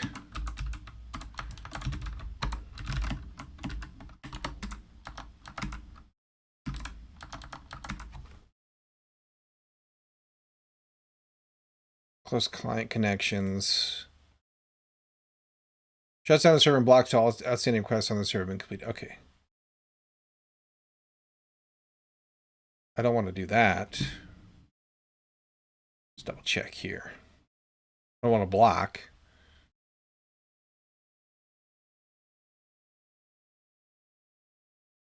Is there... These just say close. Is there a close with context?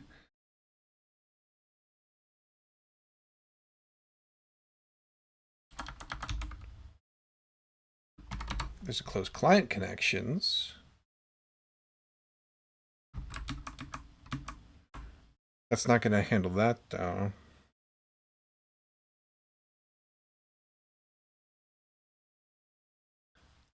Oh, I guess it would run on the timeout, right? So that'd be okay. Should call close and finish to shut it down. Okay, well, hopefully it won't be a problem. Let's just try it. And then in our test protocol, that's fine.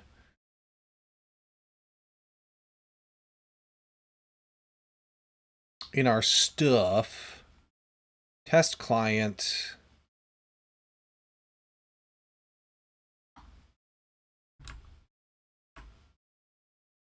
Has a connection. Connect. Test server port. You.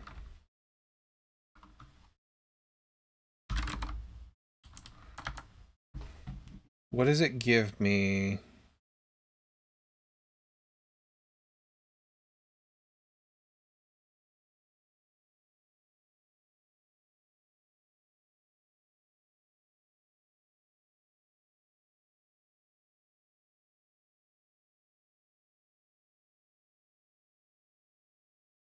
I'm just going to grab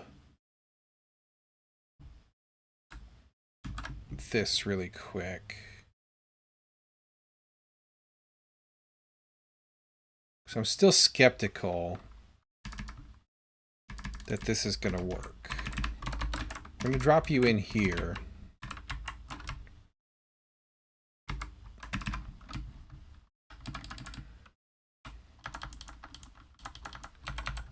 This can be a T error. And then if there's not,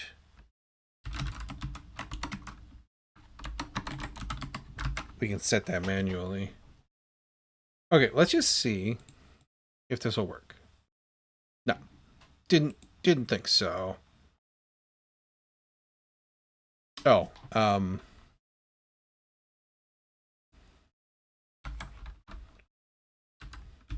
test TLS server URL. Try that once more.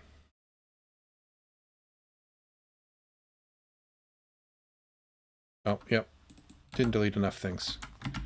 That is true. There we go. Try that again. Okay, there's our panic cleanup. Oh, it did work. Okay.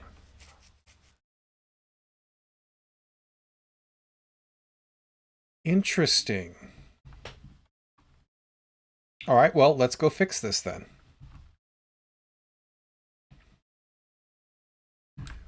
So we'll still need connect.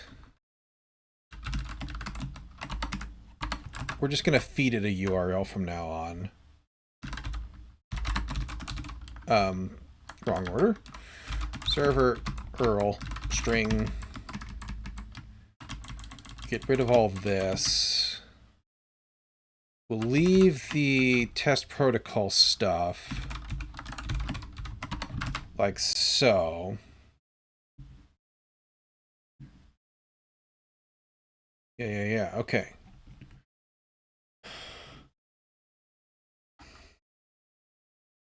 All of that can go away, just like so.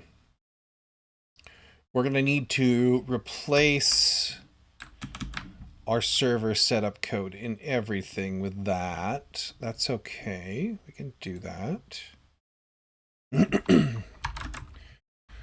Test protocol, new server, test protocol log, test client config. I think we're good there. I don't need to worry about this anymore. I don't need to worry about this anymore. Test client, connect, send him the URL.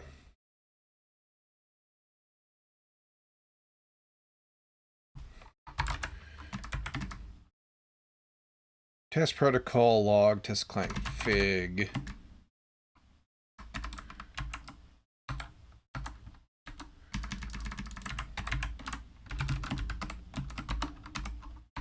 Okay.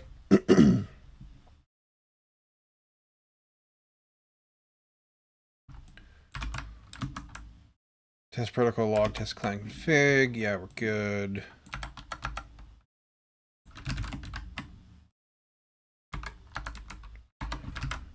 Like so. And we should be able to, after this, get rid of that constant, actually, that global, which would be good.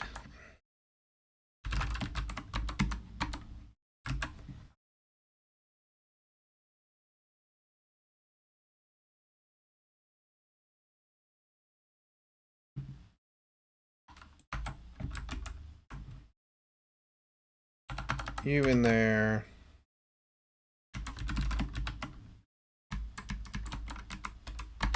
You in there.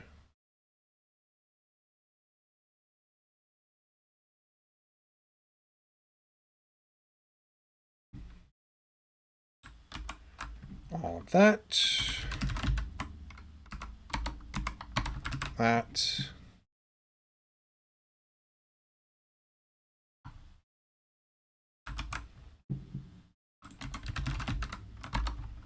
I'm surprised at myself that I didn't do this way to begin with, actually.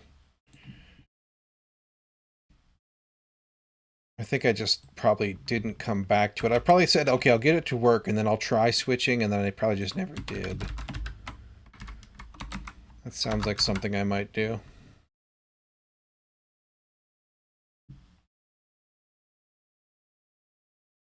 Okay.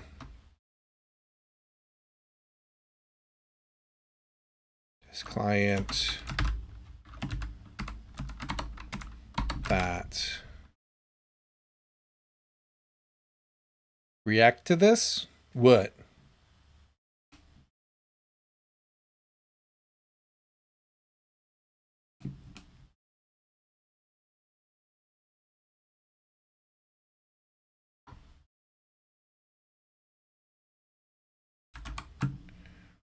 That.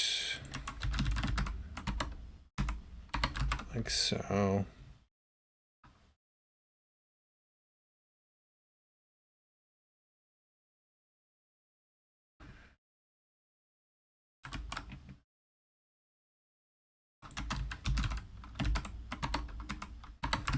I don't see what you're talking about.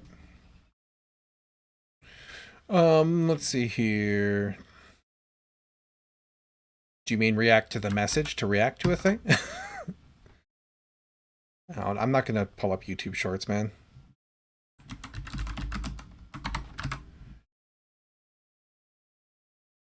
URL.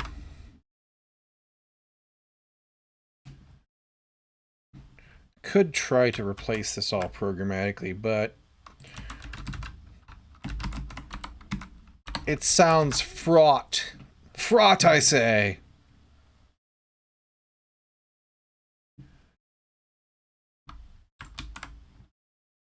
Let's see here. Yeah, I'm not really interested in YouTube Shorts as a general rule. Or in React content, really. In both senses of the word. Although I have been seeing, recently people have been talking about Datastar, and I haven't really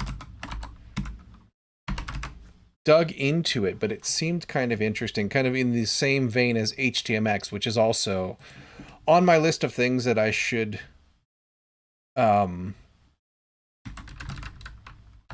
take a look at.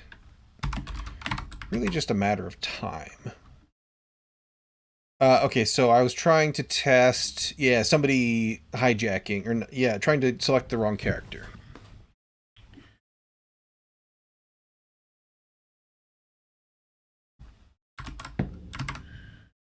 Okay. Like so.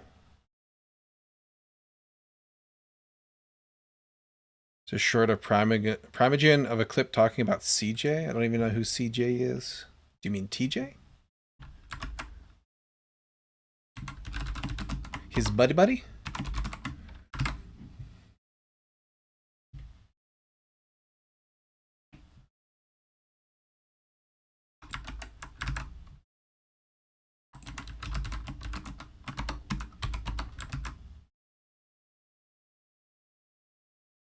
Okay.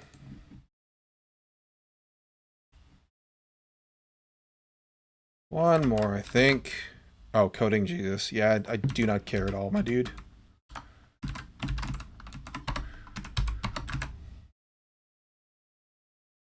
Ain't nobody got time for that. Stay in my lane, stay moisturized, stay thriving.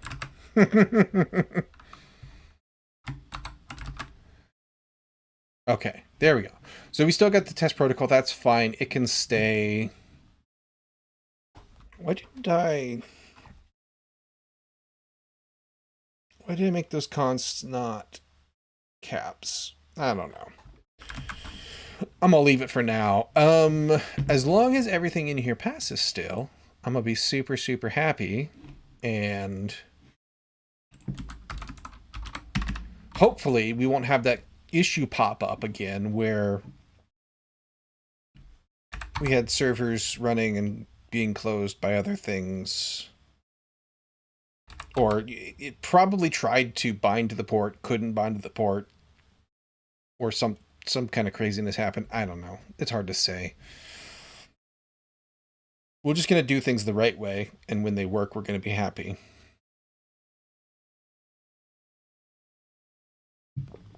All right.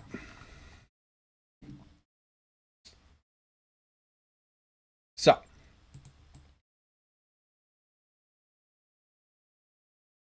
Let's do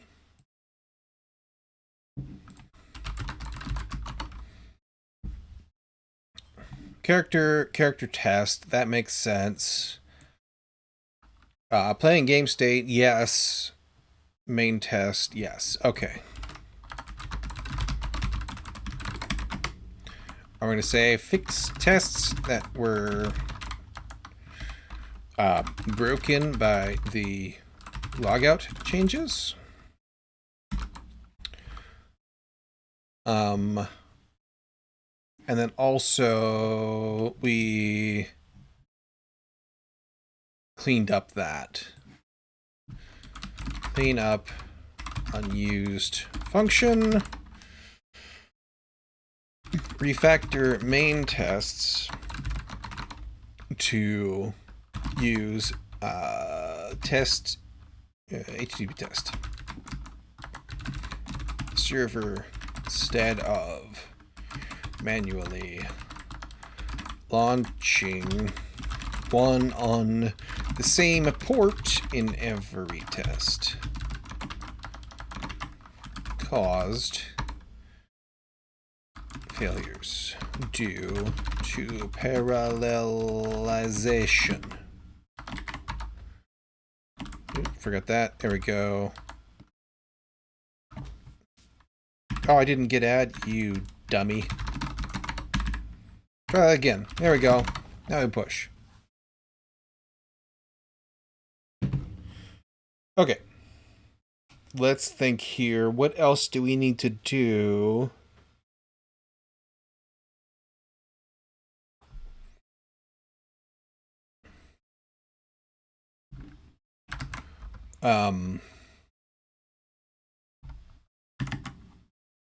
We need to double check our to-dos, I think.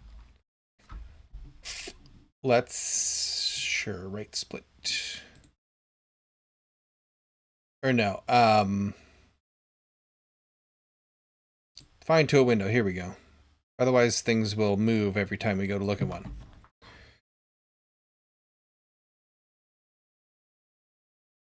This isn't our to-do. That's in client. We want to be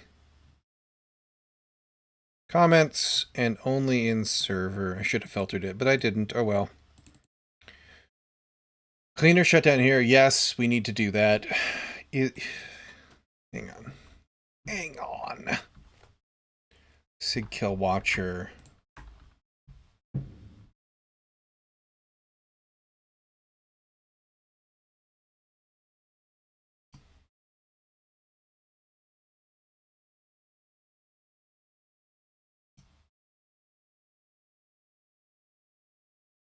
It's actually not terrible.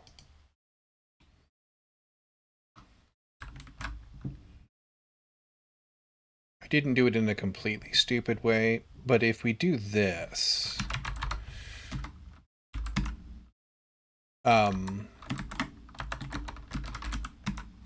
sync wait group, and there's a go, and we can do a go func here. Oop. Get that squared away. We can close you, close that. I thought this was the correct way. I could be... Oh. Defer. Done. Add one.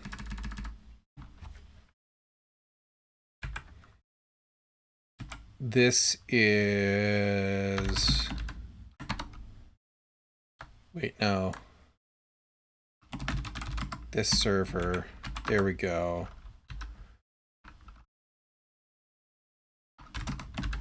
That's you.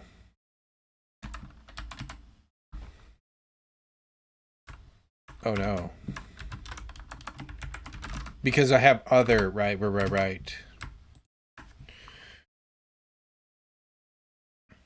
So I got a bunch of other stuff I shut down and disconnect here. So that can stay. That's fine.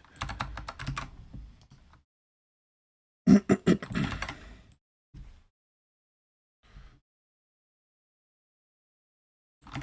don't remember if that's the correct syntax. I'm just going to do that. We'll do it the old school way that I can actually remember. They've added a thing, and it might just be...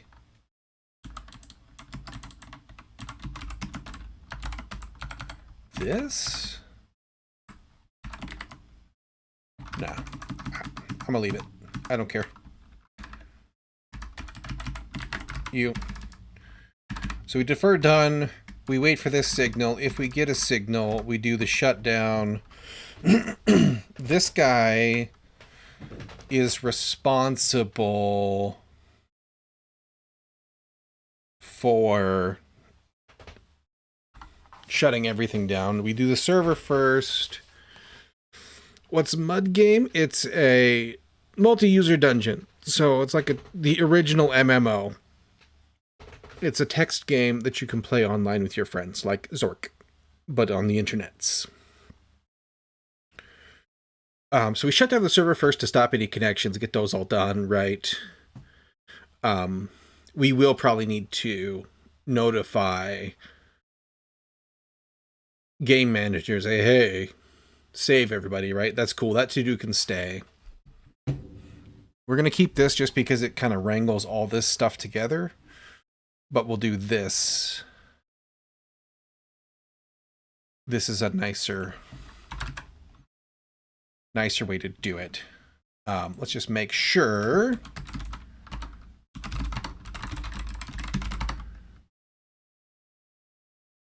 Oh, I forgot. Yep, that's why I wanted to make sure. I forgot a thing. I forgot. Wait. So it just immediately shut down. Let's try that again, shall we? There we go. And if I send it that, everything shuts down. Cool, cool, cool. I keep putting that off.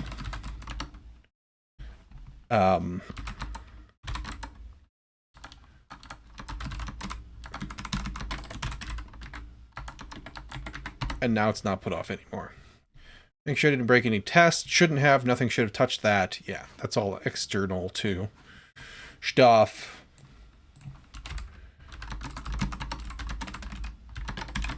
Clean up the shutdown bit. I want to also run these with a race test enabled. Okay, so I do have something to take a look. Well, that was a failed to close WebSocket.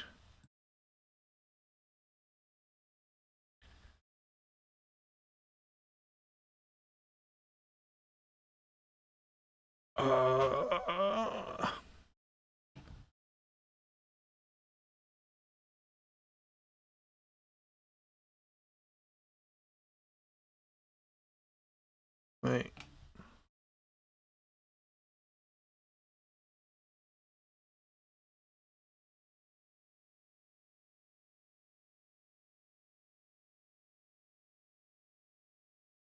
We got a data race in do tick.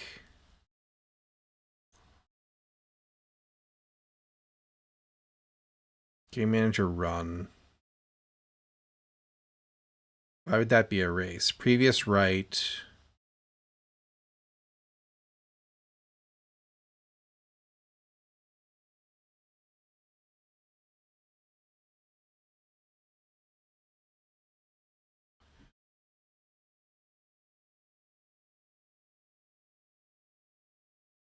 Previous write. It's Stowe character?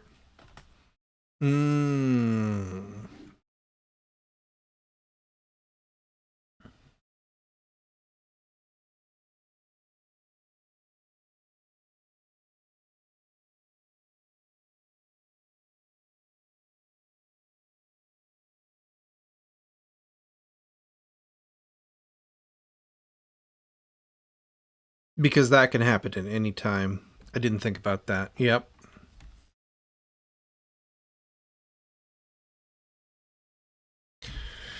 I can lock the character manager whenever I'm doing this. It's not terrible.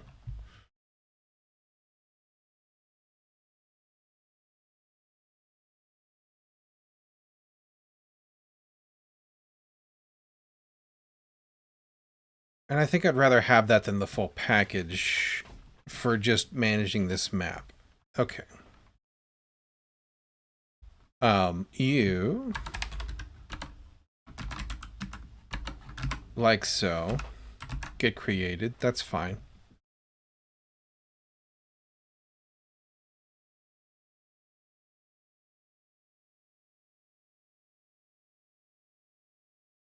We could also, if we think about it,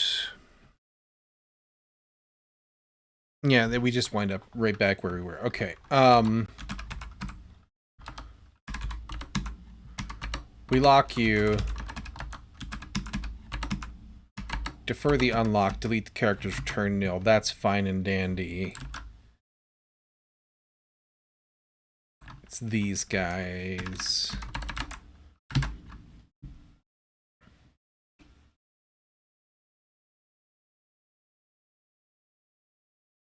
And it really only actually has to happen down here for this one. We set you up, we lock it, we put you in there, return you, and unlock. Create doesn't matter.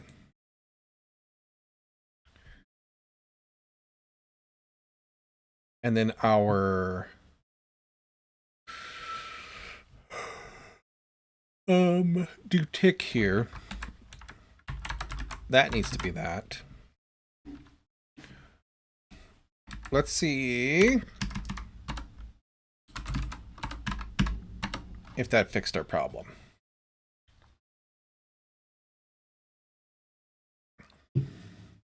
Yeah. 3 little mutexes I'm okay with. I don't need a whole module for that.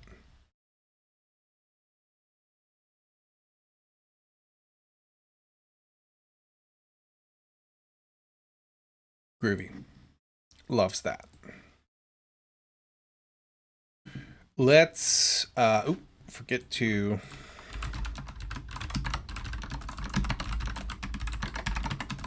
add a mutex to the character manager for to guard against races when utilizing the character map.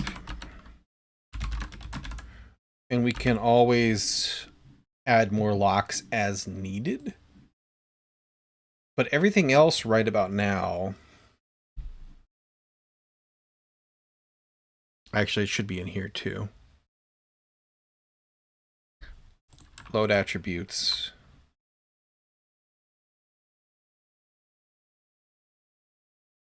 Range configured attributes.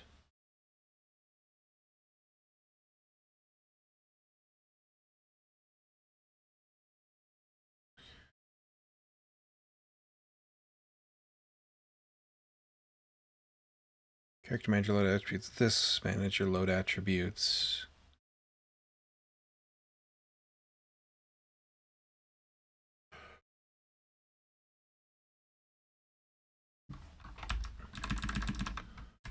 On the one hand, I'm tempted to just put it here, but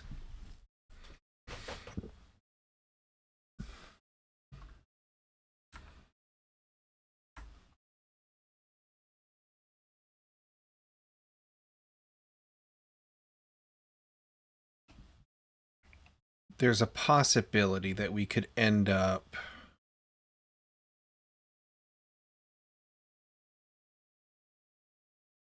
this guy and this guy is no longer used because we're not going to run on names. We're going to run on IDs only. We're going to get rid of that. That's fine.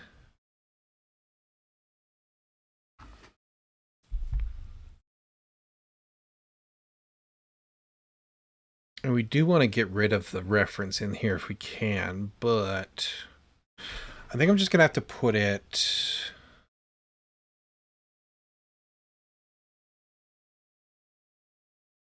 Load it from the file. This.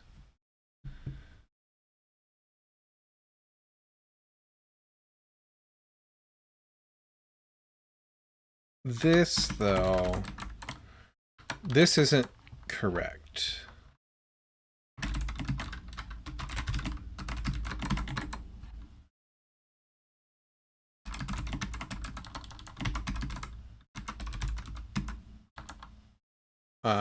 Null UUID attribute.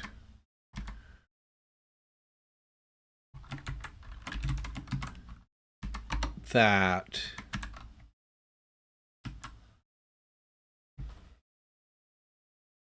oh no, this is just UUID because we pull you out. That's fine. And then we replace that list. the same is probably true for skills, because we don't want to keep anything from before if we're reloading.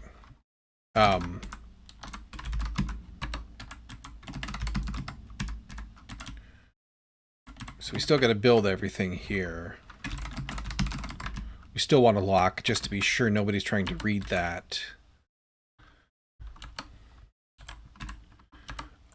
Which we need to guard against in the characters wherever we end up doing it, but for now...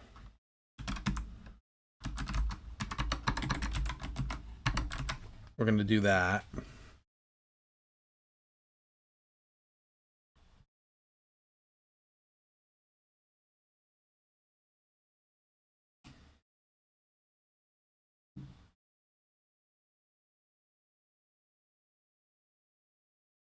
Yeah. Okay.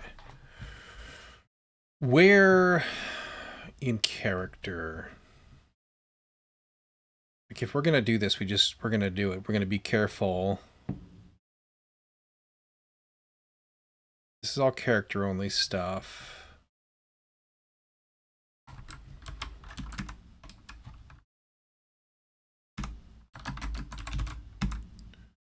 So send event, that's fine.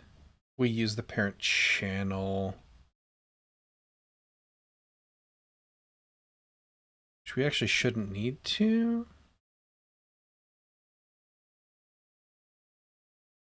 Oh, yeah, because we didn't pass in a channel name. That's fine. Not yet, anyway.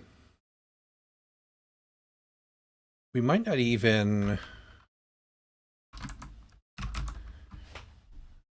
we do it in load attributes. Okay.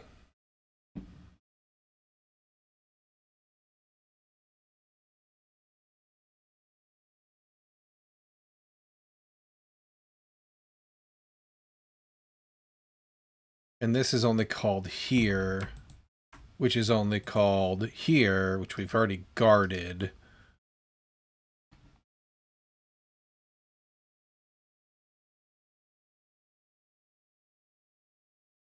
And these are the only places that's actually used. Okay. I'm not super thrilled with this, but that's part of our overall desire to pull the manager reference out of character in general. So we're going to leave it for now. It's working. That's what we mainly care about. We're going to run this one more time to be sure everything's happy.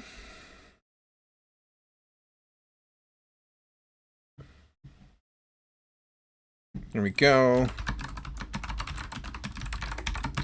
Also, mutex guard the config, or not config, attributes and skills interactions. That's fine for now.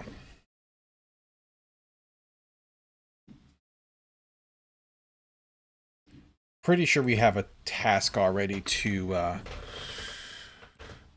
evaluate trying to get this out of here. Okay. Cleaner shutdown here is to done. Doesn't notify WebSockets. I still need that. That's still a future me problem. That's fine.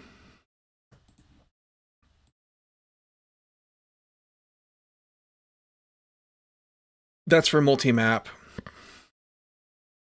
That's for when we have those things. That's for when we implement the rest of that stuff.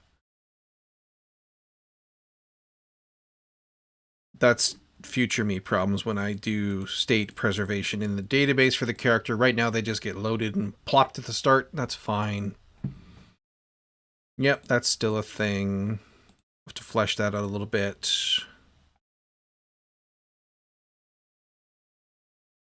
New character stuff. Yeah, that's fine. This is game design sort of decisions. Yep, that's future me. Yep.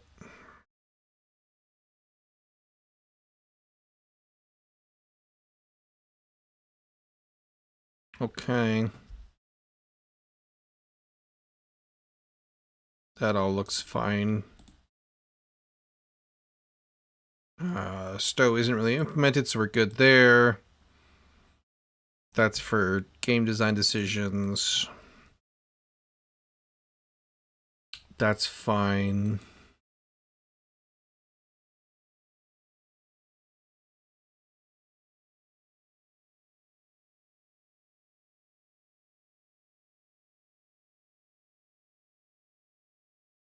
Should we pull a character list when the account logs in or creates characters so it's always populated? I'll have to look at that in the future. Not worried about that right now.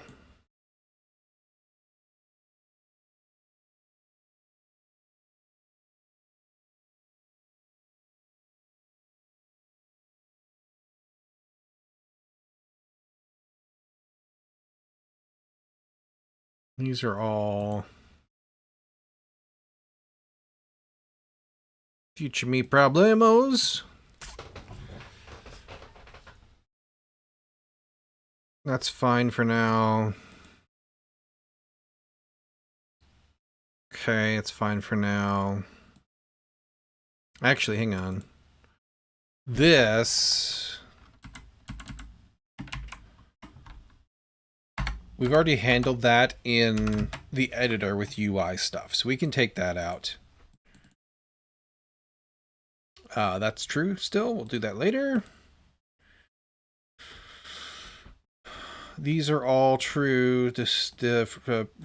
All still problems for later. Message type. Okay, yeah. Those can be later problems too. Test protocol return messages and stuff. This is tested in main, where we kind of do end-to-end testing. I'm just going to delete this until we need it. If we do, we can re-add it. That's fine. Look action CDs on tiles. That's a future me problem. Multiple map stuff, yeah. Saving state stuff. Last one to go through here. Instance of an interactable, yeah, that's fine.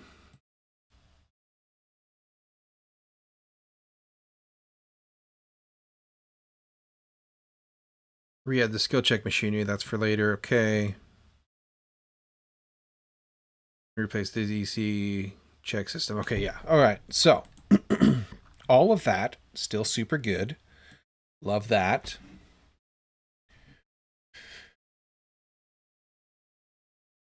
So I think we're almost done with this branchy branch here.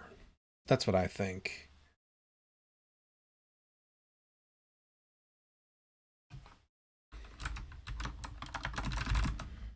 We're going to commit. I'm going to type all the letters. That'll help. Delete that. Yeah.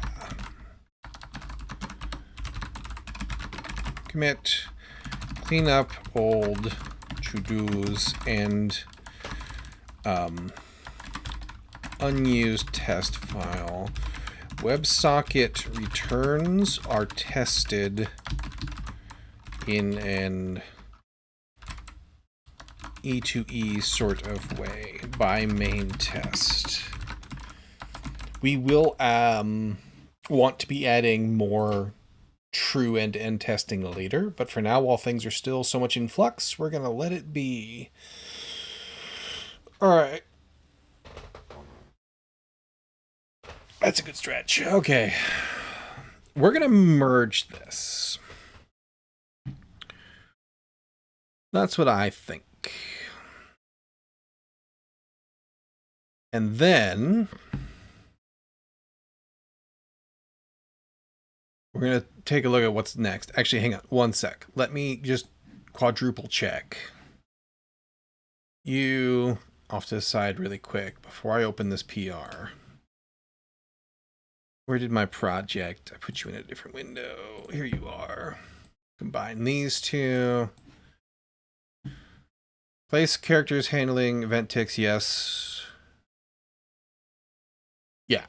Okay. That's an editor thing we need to fix, so is that.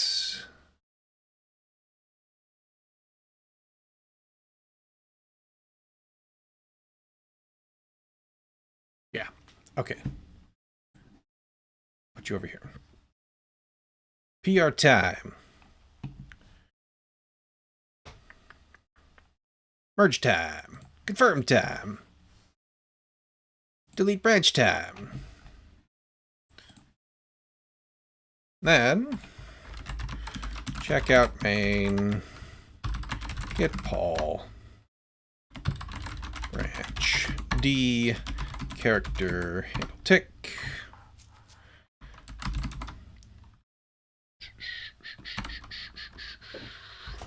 All right.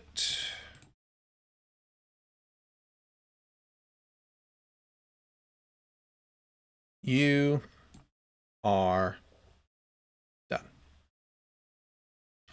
And just while we're here, archive all these. It's grown thick and mighty, and it's slowing down the page. The finished list being mighty is very good. Okay, so this ties into our what we just did, right?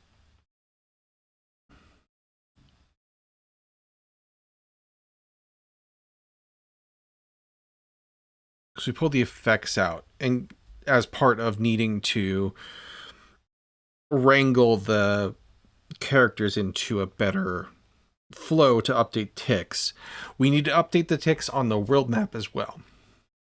So the world manager will need to do that on all of its maps.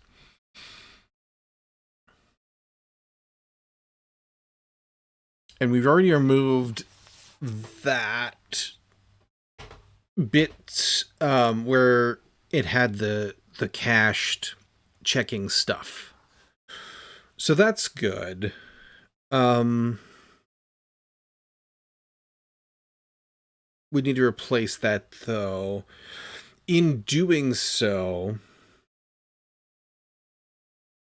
we basically need to go re-implement that system.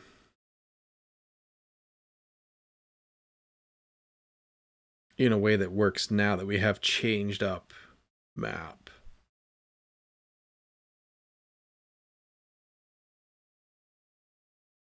And I think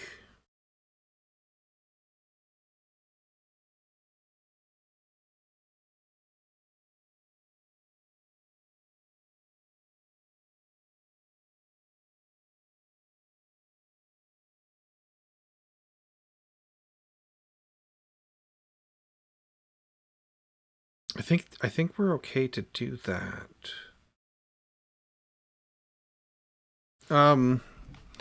Let's fix bugs first, though. Let's take these on really quick and brush this up. Just, while we're here. Because that bugs to column is annoying me. So let's get this open really quick. And get you on the correct project. We want editor. This window. So we'll fix these up really quick, and then we'll start on that part. And I'm thinking that... Thinking about adding a room to this for the gym, but I need to implement checks for that. And then I need a way to ensure...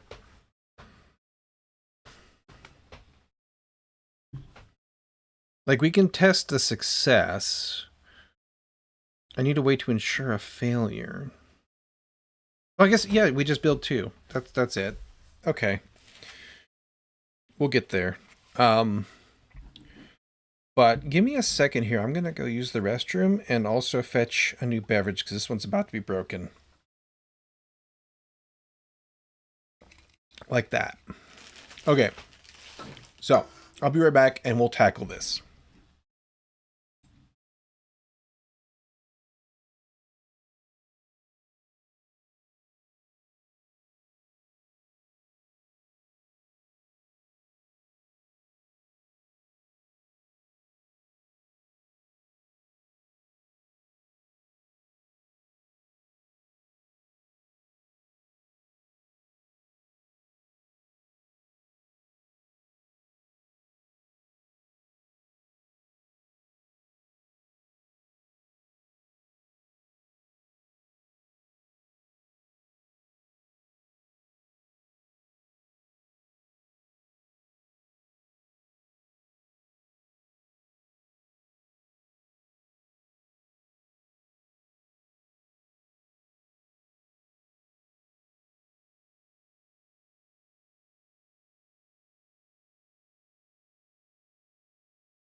All right, here we go.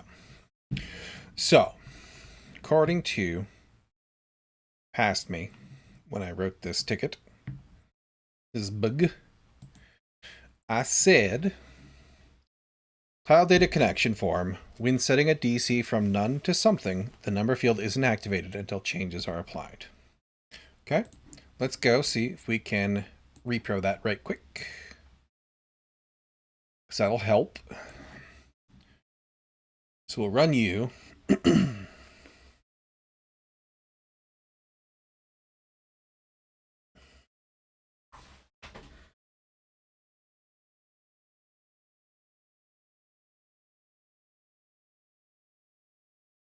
Where? Oh, you're just taking your sweet time building. Okay. It's not in the cache. There we go.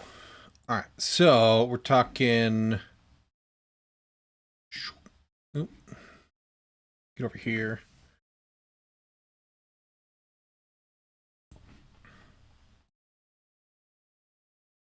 Tile data connection. So we can open a test map. That's fine. So tile data connection. We need one without a DC, like this one. Setting a DC from none to something. So acrobatics. Number field isn't activated until changes are applied. Okay. Tile data connection form. Ah. For spot, it works, not for use. So we got a discrepancy there. Okay. So. Let's go take a peeky peek. And I did call out tile data connection form. It's not that one. It's this one. Tile data state. Data by DCs. Ugh, gosh.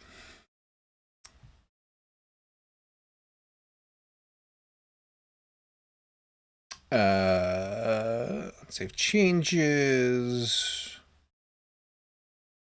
Wait a second here. Connection data for? Here we go.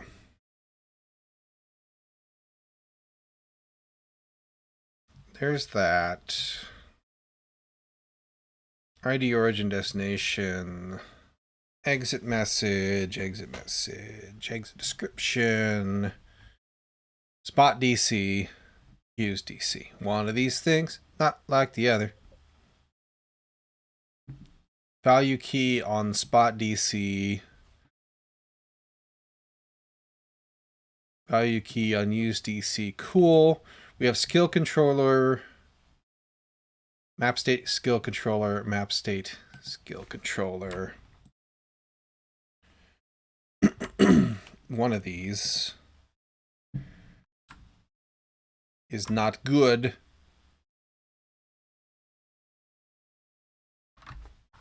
Map state extension change notifier.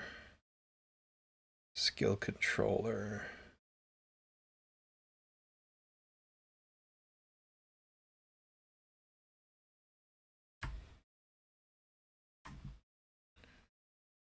Load items.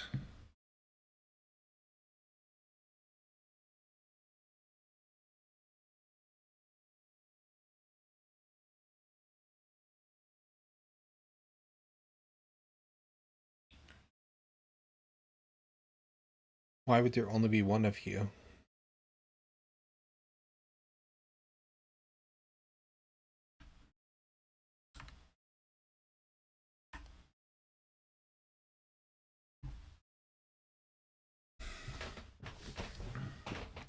Build context, map controller, skill controller.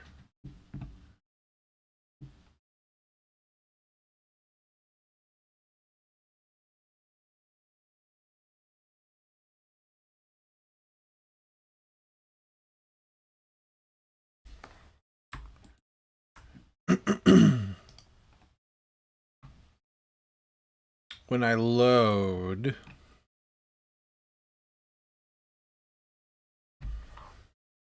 original selected tile. Doesn't get used anymore, apparently.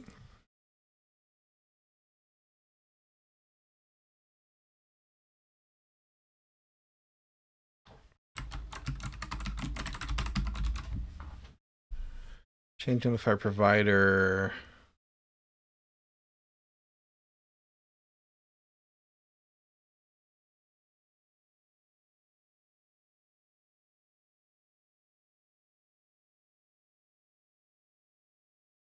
Skill config file path. Oh, right. This is the one that loads the actual skills that are available. I remember that now. Okay. So we've got that. That's correct. Connection spot DC is not equal to null. Use DC is not equal to null. And use is the one that's broken. Spot DC. Use DC.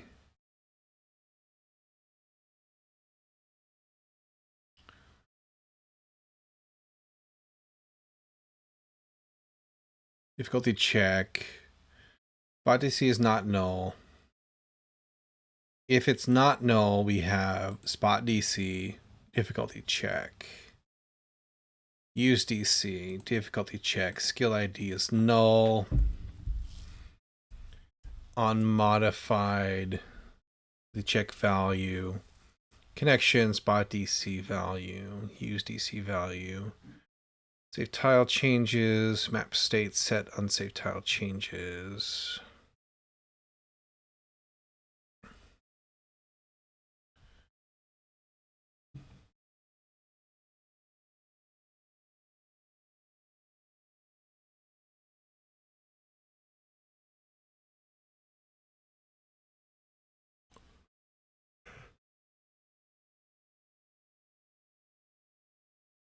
Unmodified.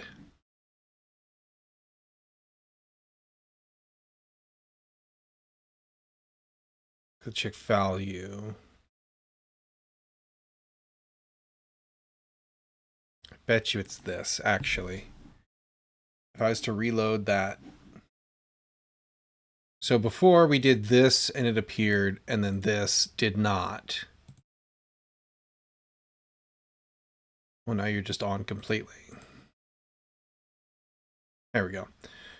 This turns that on, not here. It's because we changed this state.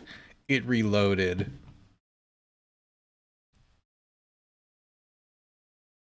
But it skipped it here.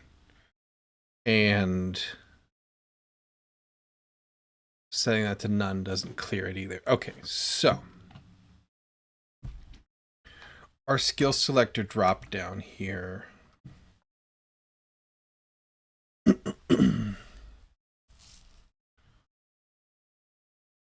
He's stateful.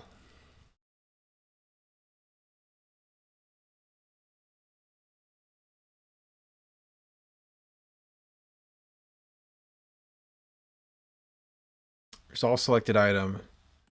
Skill ID is null, return null. Otherwise, get item by ID.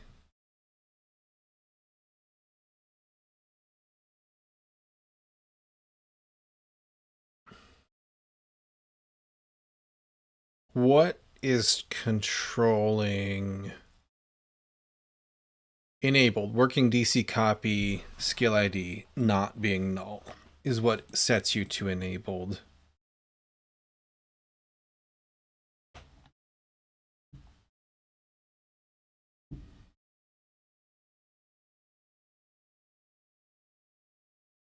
Set you in init.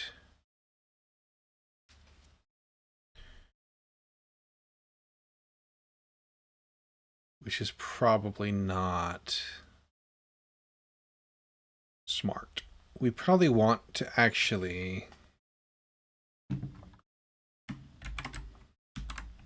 set you in build. That way, whenever you get changed, you will probably rebuild yourself appropriately. How do I understand the code? By writing and reading a lot of code over time.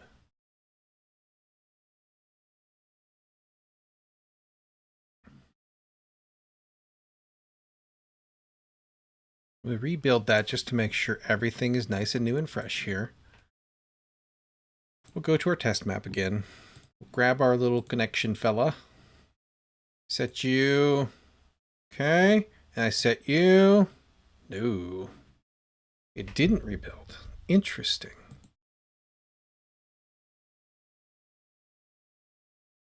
Did I forget to...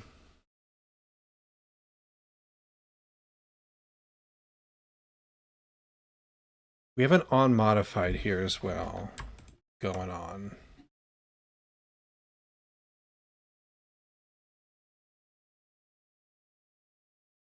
Could be part of it.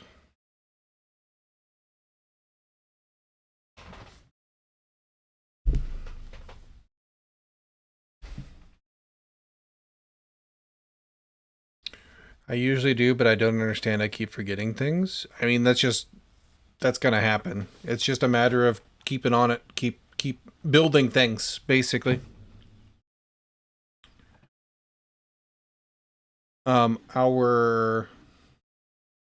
We had too much junk open.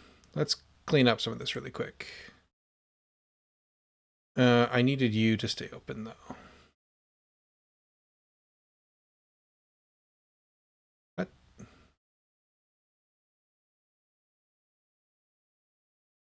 Map pane.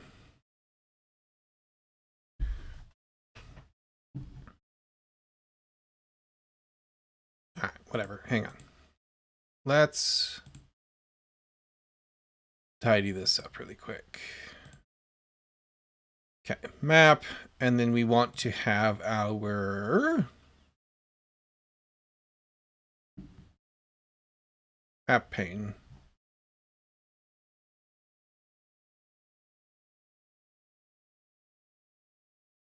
Map editor, actually. Okay. You, we're done with for now. I think we're done with you for now. This, we need open. And this. Okay.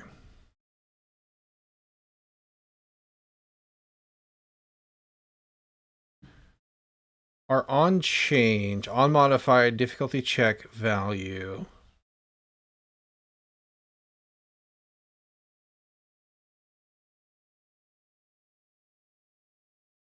App state, set and save tile change is true. Connection USDC equals the value here.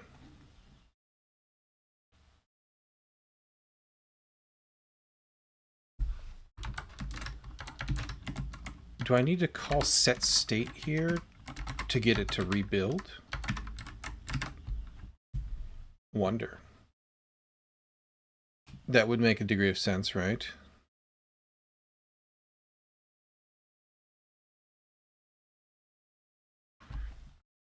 And then we want to do the same thing here. Set state that.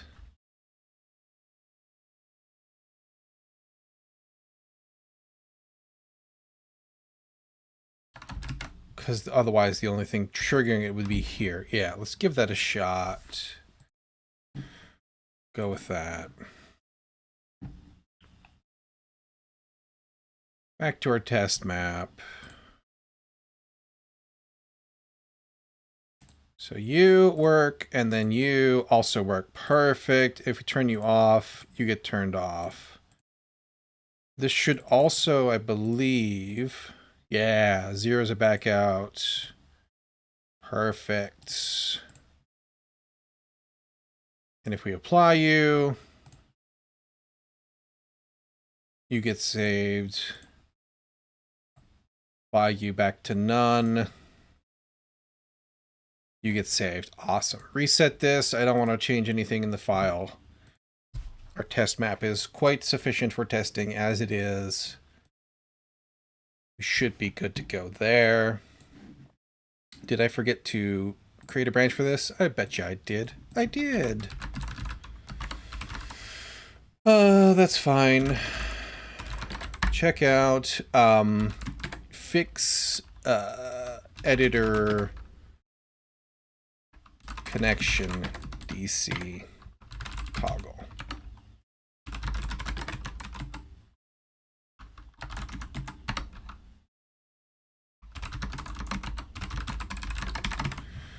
There we go. Set state when we go, or when we modify the, or actually, let's be a little more explicit. We'll say set state in the on modified callback to trigger the state update. Trigger the number picker widget state update. Okay, perfect. Love that. Do I want to... What was the other bug? Deleting the contents. Yeah, no. We'll do that in a separate. You can get merged. Merge. Confirm. Mergification complete. Delete. Cool. Let's go.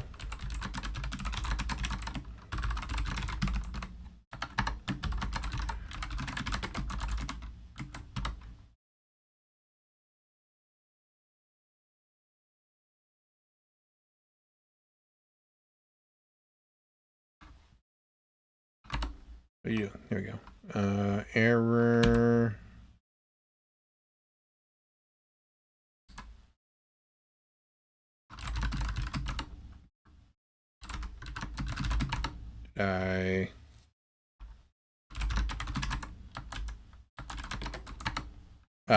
Not D, L. Yeah. That was weird. Okay, anyway. This one, our next bug, we need to go square away really quick. You're done. Deleting the contents of a Thank you, GitHub. Deleting the contents of a connection tile, then pressing apply will add an empty connection in at least one room. Ah, yes. Yes. Let's open that beverage up real quick, too, while we're here. Okay.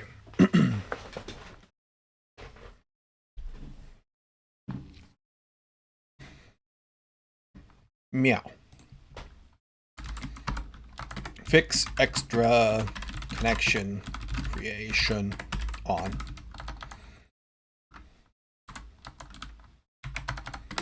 Connection delete.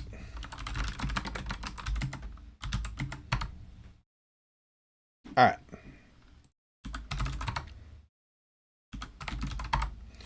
Tidy that up all nice and quick. So, I closed you. Shouldn't have. That's all right. We'll reopen you.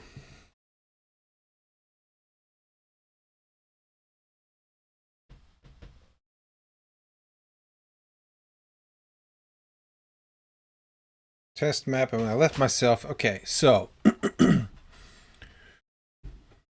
make sure I didn't leave extra notes. I didn't. I'll put it all in the tile. Okay, so deleting the contents of a connection tile and then pressing apply will add an empty connection in at least one room. Reproducing gym by adding connection between 0, 0. So we need to open actually gym, not test map. Adding a connection between 0, 0 and 1, 1 with a template. Apply, delete, apply. Okay. 0, 0 should have empty southeast connection. Deleting the contents of connection tile and then pressing apply. Add an empty connection in at least one room.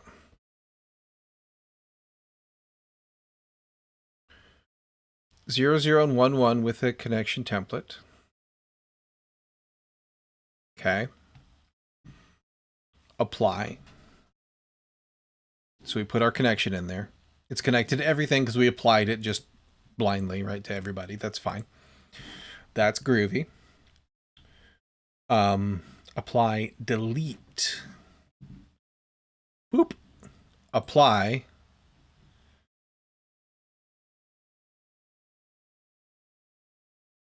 Zero zero should have an empty southeast connection.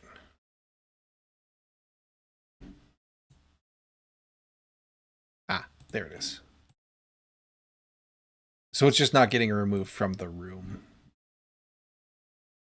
And these guys also are going to have. So south, west, yep. So they're basically not getting. Basically deleting connection tile, or yeah, connection tiles isn't cleaning up connections on the room objects.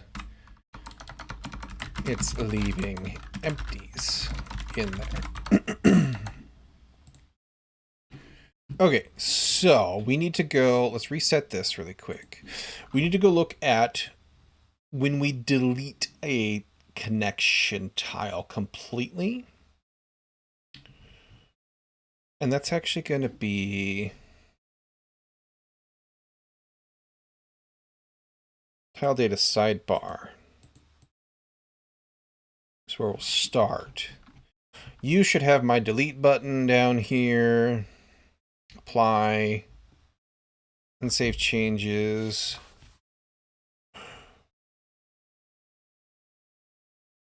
Delete selected tile. Okay, so map state, delete selected tile. Map state.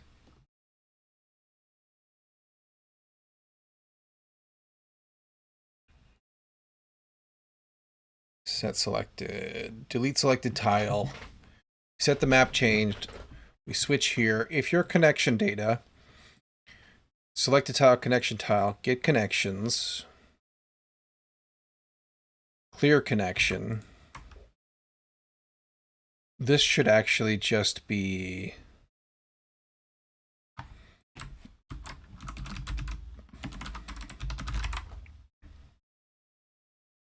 we call clear.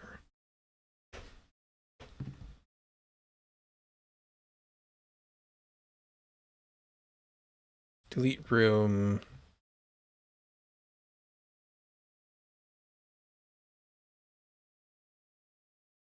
Clear connection from room and tables.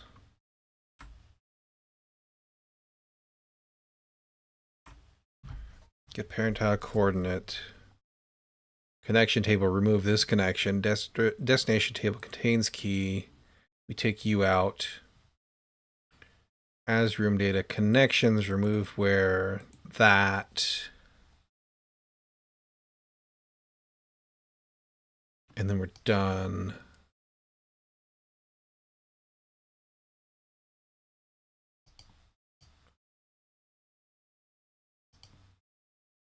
Update adjacent connection tiles, except for this isn't.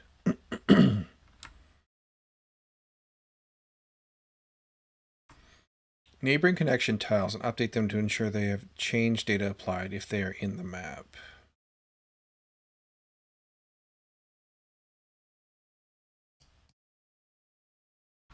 Why would I do that on... Oh, for parent room tile location.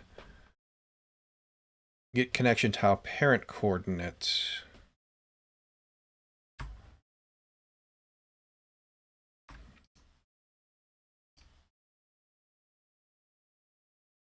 But... Connection table, connection UUID. Because we go through each of the connections. Okay, I see.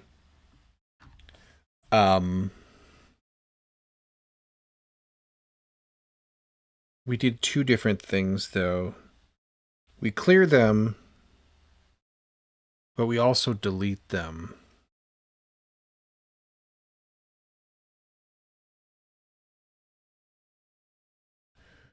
Because at the startup in here, we don't have the empty connections. So that's where the bug lies, right?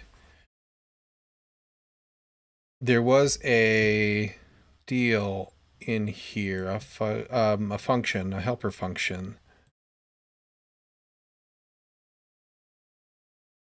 Right, Dart's folding is broken. I remember that now. I don't need this open right now.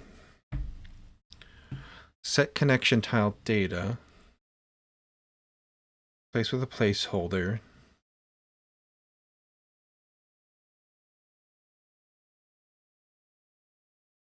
Set destination table value.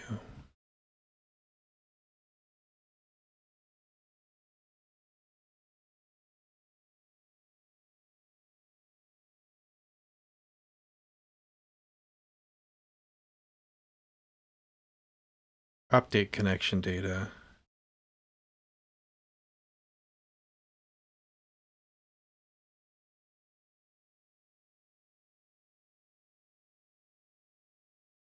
Clear connection from room and tables.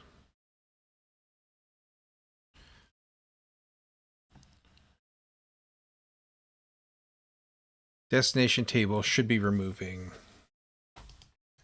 Because we do end up using you, right? Clear connection. We figure out as parent. Clear connection from room and tables.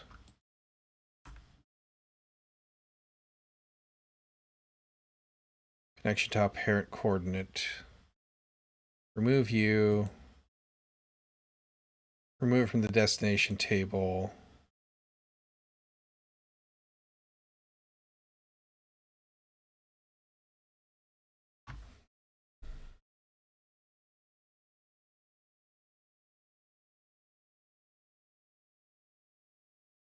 If it contains the key.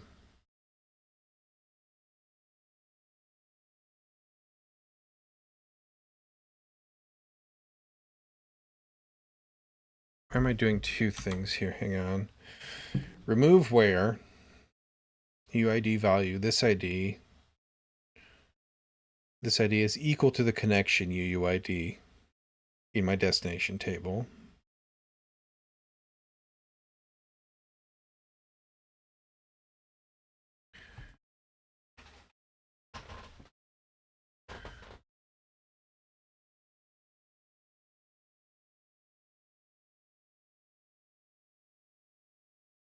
Oh. If this destination, because these are lists of things that have this as the destination. Okay, so we clean up out of the table if it's not. If there's nothing in there anymore. Okay, yes. So, remove this connection from the list of IDs that have this connection destination, because the destination table goes backwards. Have it this destination. If we just emptied the list, clean up the key. Then we go grab the room data, connections, remove where, this. So you should be out of the table in there.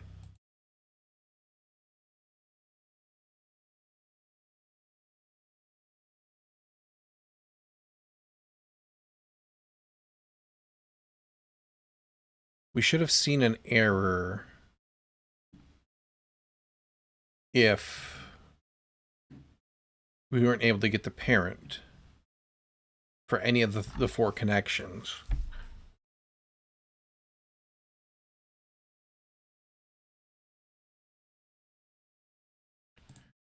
App editor, Jim.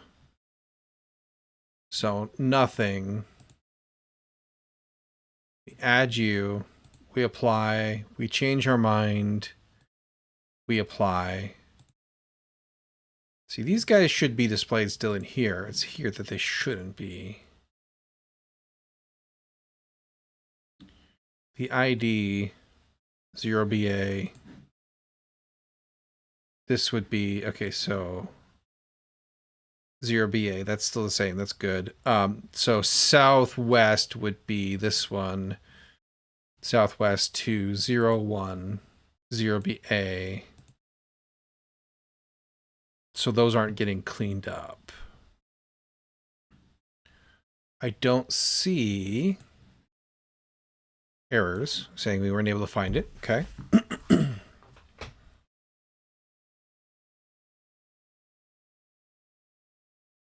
Reset the map here really quick.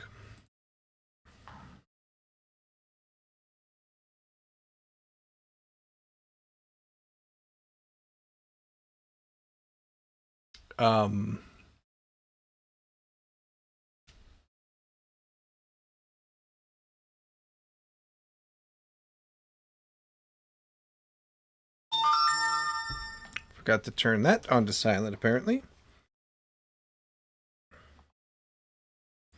Let's do that really quick.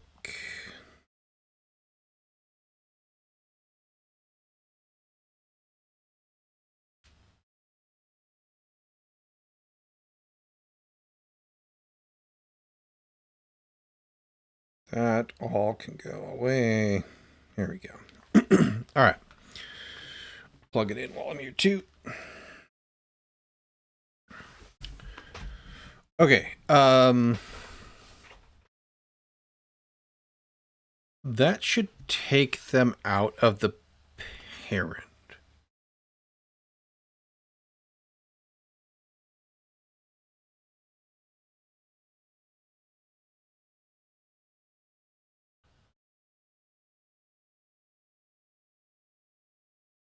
And I'm wondering about update adjacent connection tiles. Neighboring connection tiles. That should actually be...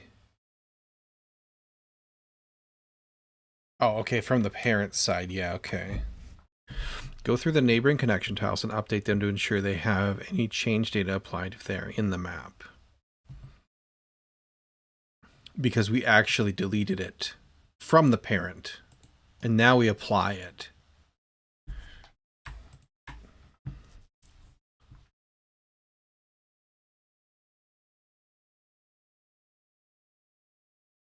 So all of this part is working.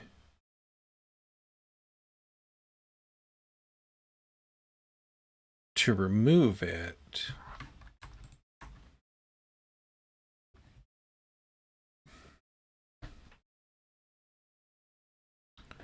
this connection tile, compass vectors, adjacent coordinates location plus factor. Okay, yeah. Adjacent coordinate is in the range 0 to max map size. Yes. Okay. Switch on the adjacent tile. If it's null, we got...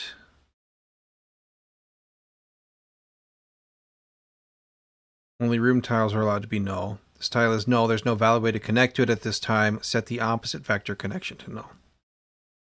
Also remove the corresponding connection information from the room on the other side if it's in range. Okay. If it's a room data, we do this.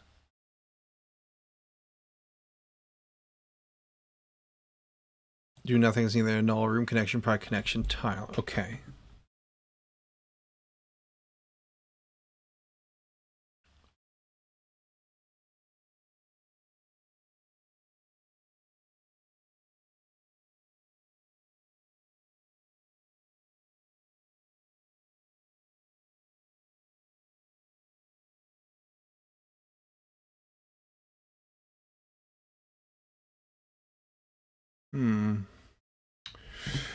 Hey, I'm back. Didn't think you'd still be streaming. Yeah, man. 4 hours a day, roughly.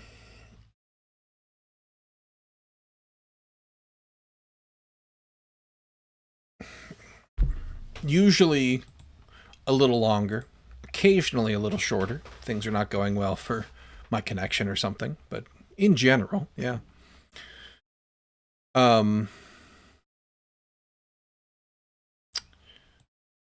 It's nice. I'll work on my game too watching. Right on. Yeah, I have a lot of co-working people that like to lurk and get projects done. That's super awesome.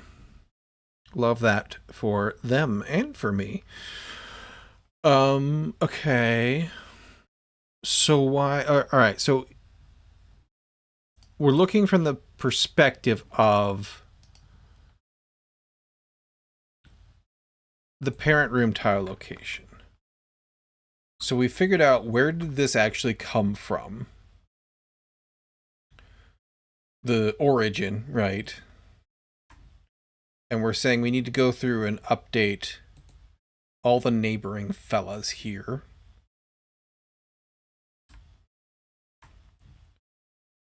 So it's not null, it's a connection tile is what it is. But at this point, we have to still have it in our list. It didn't get cleared out of the connection list on the parent object, the parent tile, the room tile. So it's got to be in here.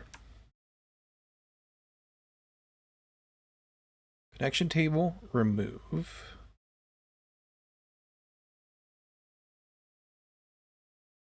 We grab our parent as a room data. Connections, remove where.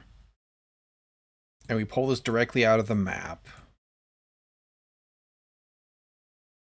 Let's take a look. Let's go into debug here. Take a look at what's happening right here when we get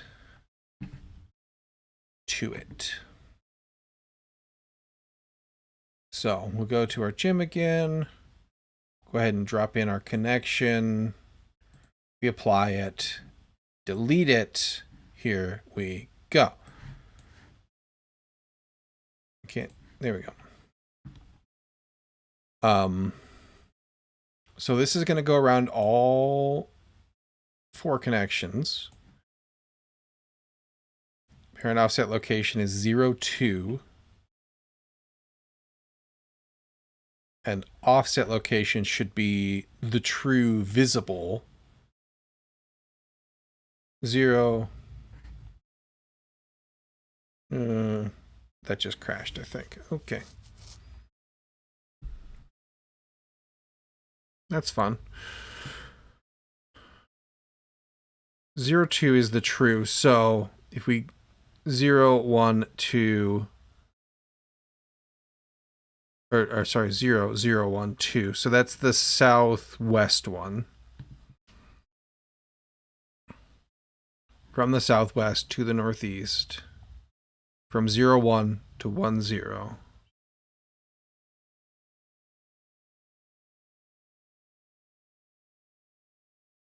Does it make sense?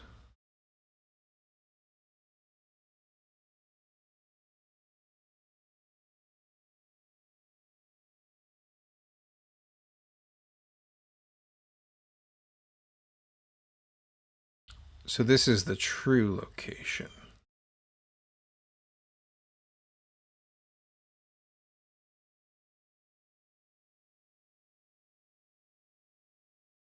That doesn't seem right. Oh, okay, never mind. I'm backwards. This is the true location. Okay, so from 0, 1, so 0, 1, which is 0, the connection tile, which is 1, 2. That makes sense. And its destination is 1, 0, which is up there. So it's from the southwest to the northeast. That's accurate. Okay.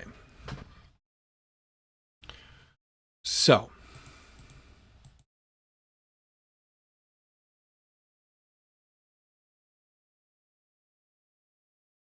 go into our connections.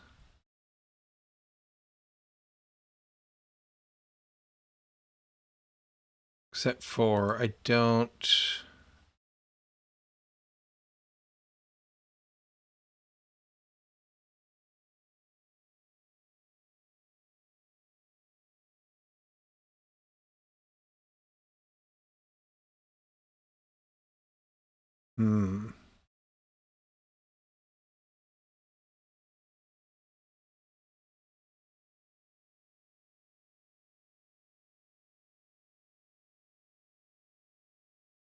It's hard to debug. I should fix that. We'd have to go into map. And it's 0, 2. Connections is 2. From the west to the east, from the south to the north. So that is accurate. We jump into here.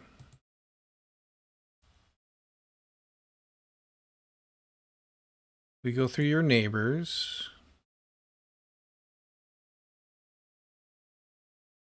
We look at the adjacent vectors.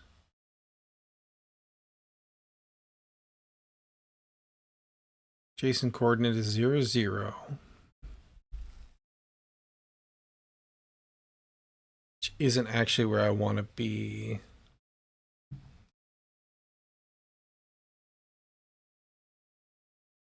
Location is 0, 1. That's accurate.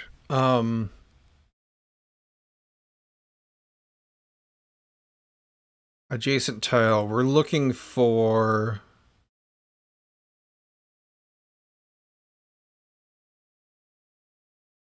1, 0.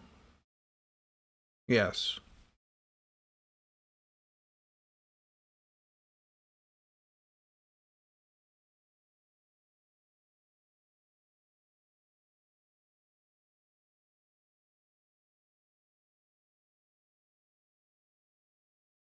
This is location plus vector.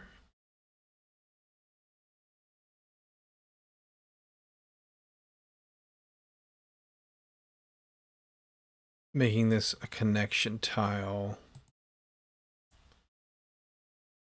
Well, if we're at 0, 1,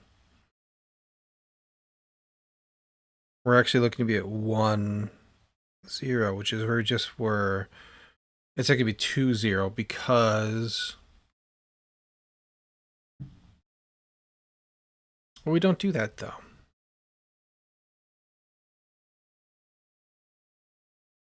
This connection tile.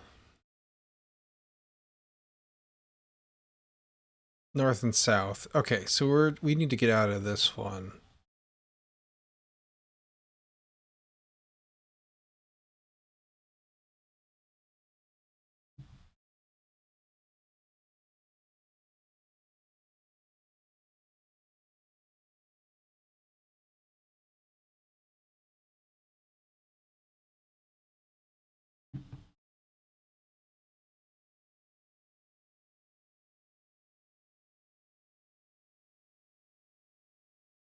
Destination table. Map ID.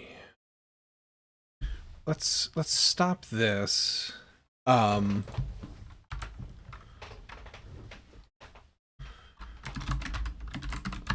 gonna do this. Parent tile. Not that. That's go. Map parent offset location at X. Parent offset location at Y as room data. We're going to get rid of that. This will be parent tile connections. Remove where connection data. Yeah. Okay. This needs to be... Oh, not that. I'm just forgetting that Dart ends in semicolons. There we go. Because we said it can't be nil there. Okay. So, what's up? Just coding, man. This will hopefully make this easier to debug. So let's do that again.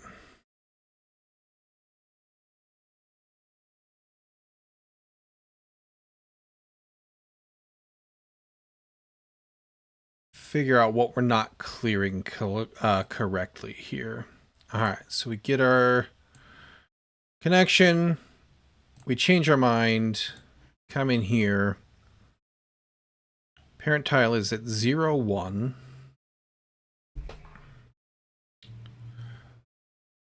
So that is down 1. That's fine.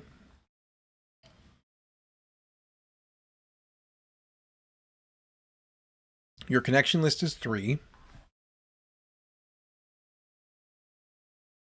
So this one should go away. We should be left only with east-west and north-south. And it does. And then we update the adjacent. Let's step out of there really quick.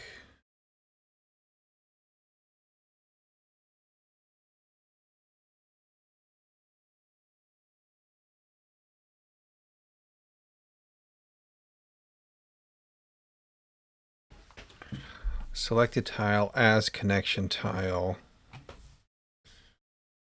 Where did we call delete at?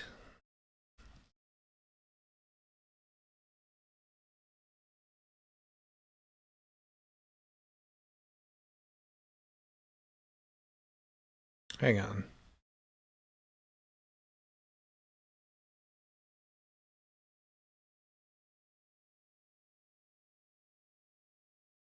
How do we end up in delete?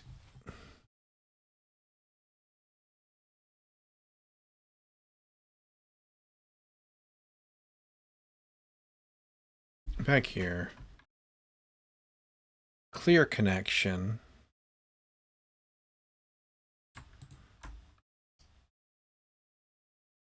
We have delete room, we have clear connection.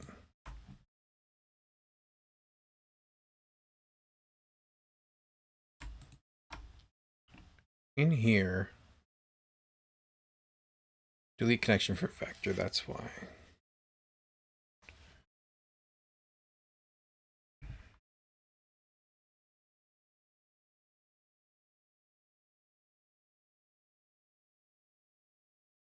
But that shouldn't be null.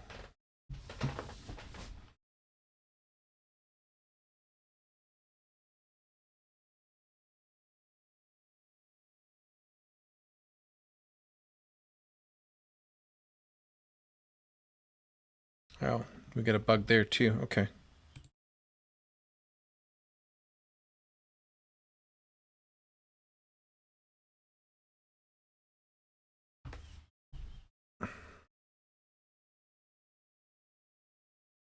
Could it be a bug in the, where the reset select? Let's do that. Maybe we're re-adding it.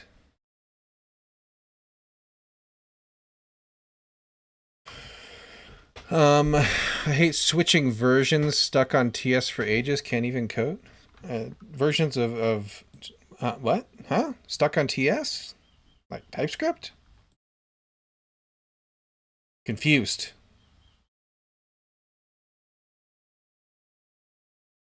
Okay. We put in here, then we delete. And this is not going to work until I continue past this, though. Okay. So we're going to have to do that. Instead, we're going to stop this and rerun it.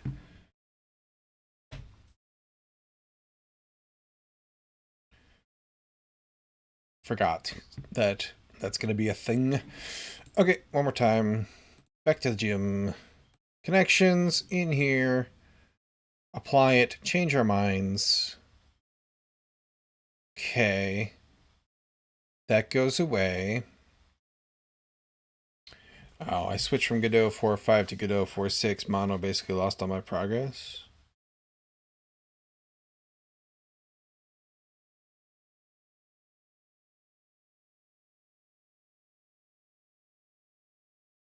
I don't know what to tell you there. I'm confused as to what you're encountering.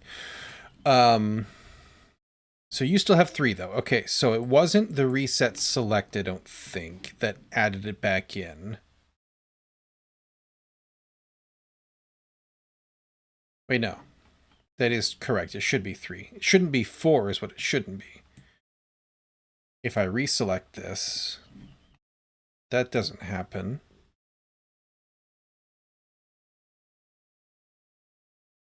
Okay. So reset selected tile. Selected tile UI location.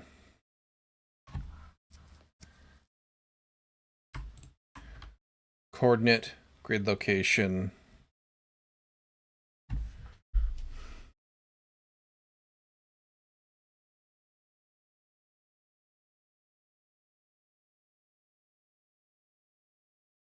So why would there be...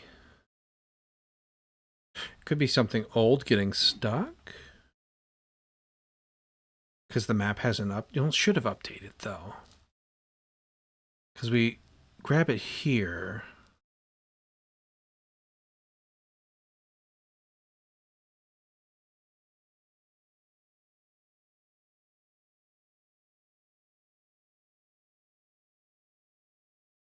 So we apply, we delete. I wonder if this right there. Wait, no. East, south, and west.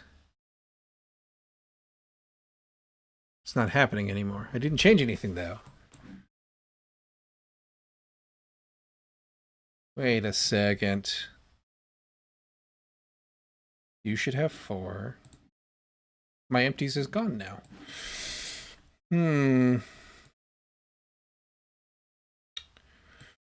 Are you using Dart? I thought this was a Go program. The server's in Go. The client and the editor are in Dart.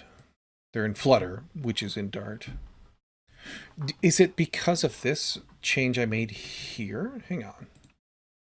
Deeply confused as to why that would be.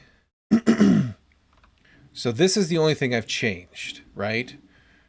Interesting. The plot thickens, right? Let's do a stash on that. This will roll back.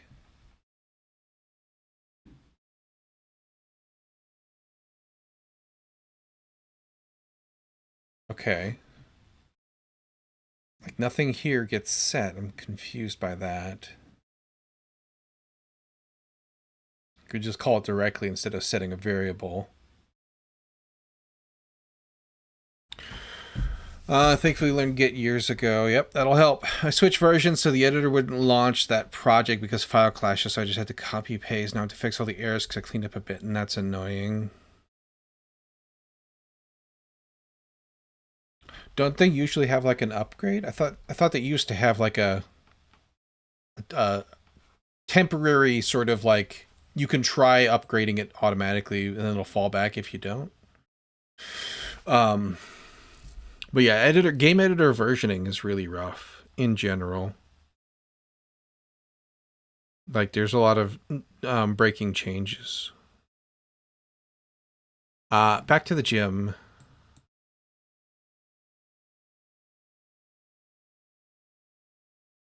Like so. Apply.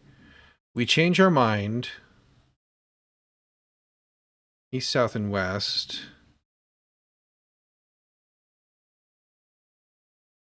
It's gone away.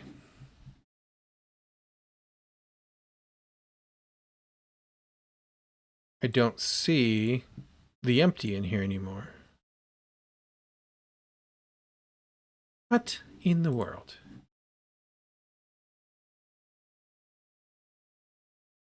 Oh, I'm dumb. Hang on. Hang on. I think I got it. It's because applying this applies the empties. Okay. That's the missing piece of the puzzle. Just deleting is fine. Delete applies immediately.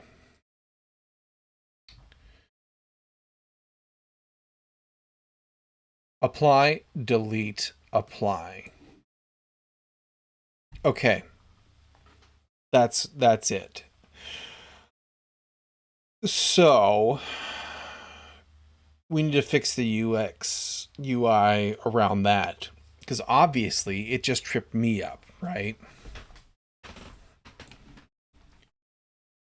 I'm a victim of my own poor communication. All right, we're gonna pop this off.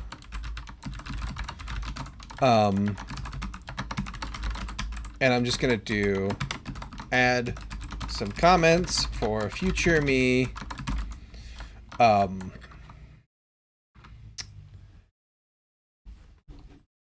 Because these two are equivalent, I'm just gonna skip the allocation there, actually. It might get optimized away anyway. I don't know. I don't really care. I'm just gonna leave it.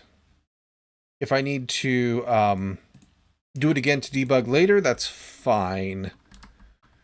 But that is gonna make me need to do that again. Add comments for future me. Okay, that's fine. So, we gotta figure out what we want to do about this.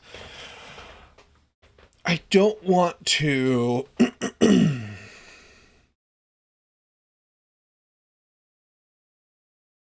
I don't want to just gray out the apply button.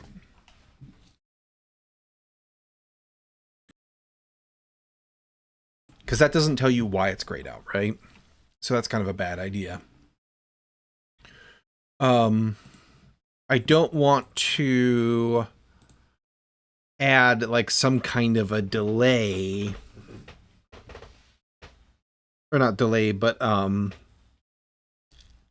yeah, I don't want to like stash the potential delete option. Delete is just going to apply immediately. And if you make a mistake, you always have the ability to roll back all changes. Well, maybe that sucks.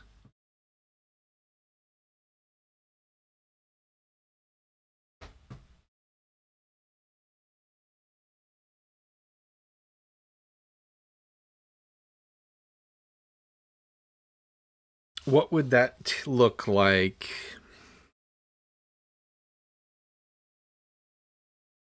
We should throw a confirmation dialog up there for sure. Well, no, maybe not. I think I got rid of that because deleting multiple things sucked. It'd be the same problem, though, if we just clicked apply a lot, right? Like, if you had to apply every delete, it'd still suck. You have to apply changes.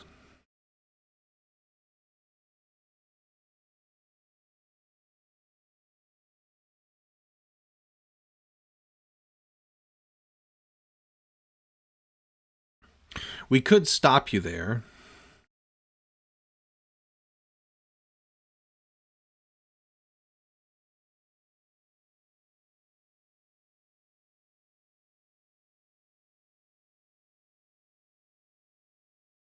We could look at in the future adding... Like, we already kind of want to think about an undo option. And maybe we just put this part off until there. And put, like, give you the option to roll back a single delete, right? With the undo button.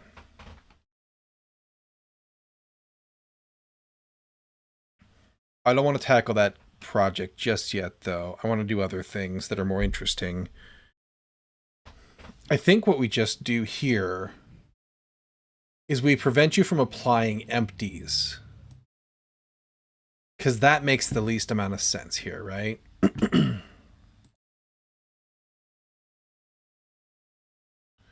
That's what I'm thinking. Okay, so in our map controller, when we hit apply, apply, save tile changes, select tiles not null. If it's a room data, we do this. Connection data stage for deletion, then we clear him. Which is for when we do it in here.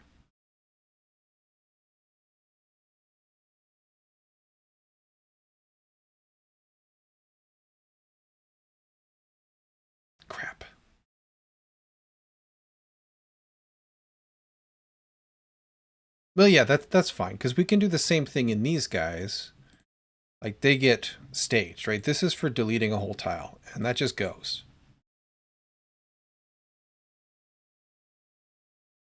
I still think I'm okay. I still think it won't suck to use. Clear connection. Otherwise, new connection is false. Update tile. Right here.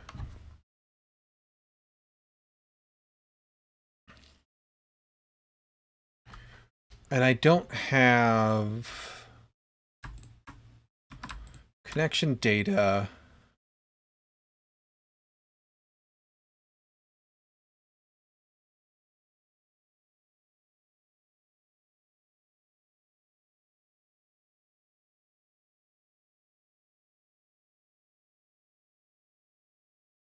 If it's okay. If connection data modified or con data new connection, we do that. Only save this if it was changed or it's new, right? That's what I think the answer is.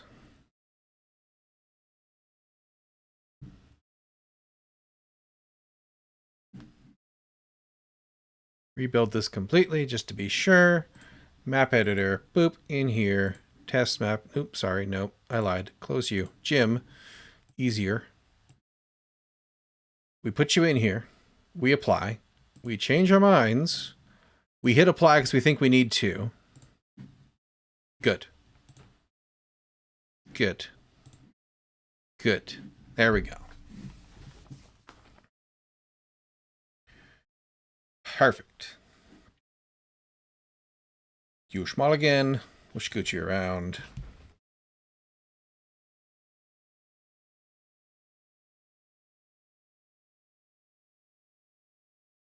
I'm just going to reset that. There's no actual changes that should be made in there, but I don't want to write anything to file.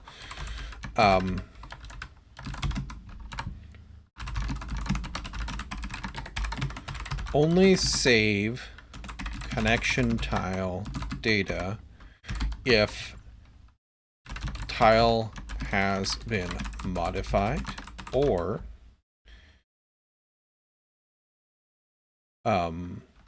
it's new. I want to double check though. I'm just going to use my test map because I care less about it if something does happen to go wrong. In here,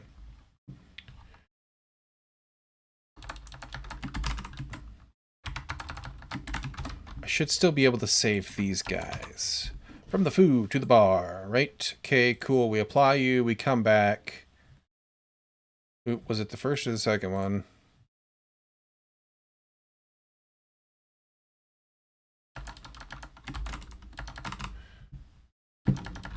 Okay, I was afraid of that. So east to 2-1, I hit apply.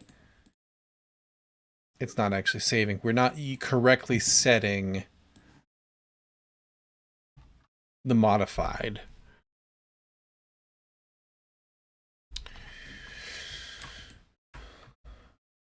Where?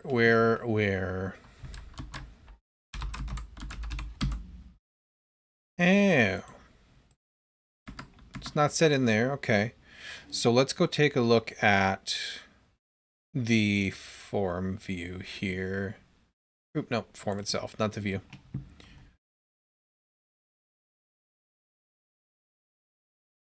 We would have to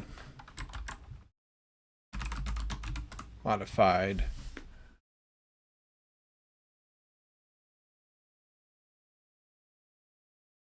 Modified.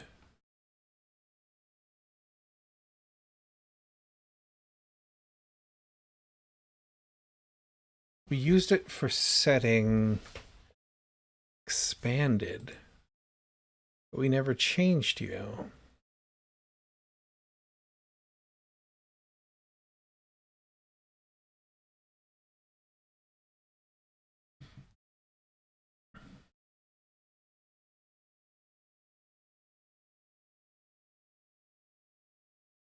Let's think about a different way to do this then, because this isn't even being used correctly.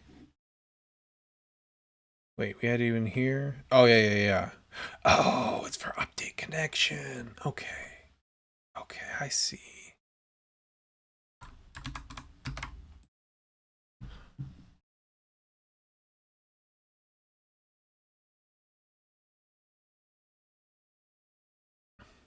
Which...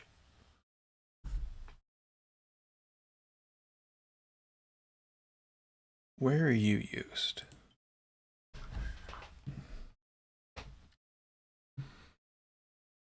Set connection tile data in map controller and update.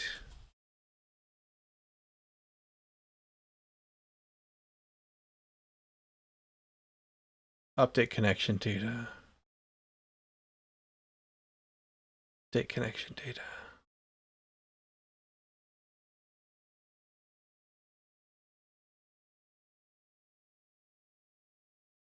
Update connection. Okay, so we use that reasonably heavily.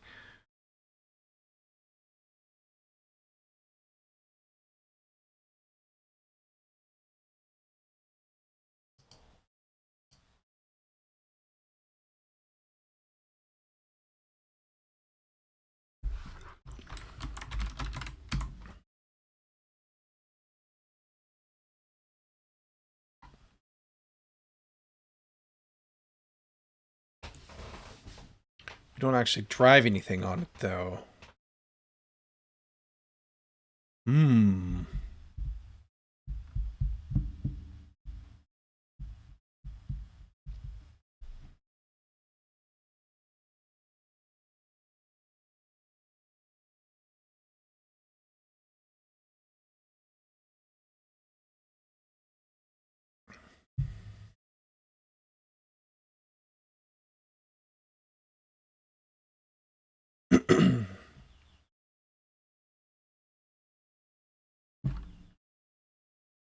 Let's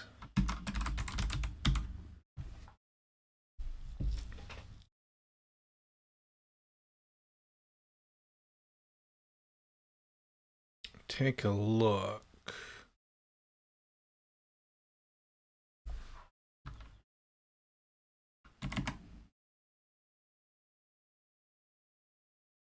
Into a window.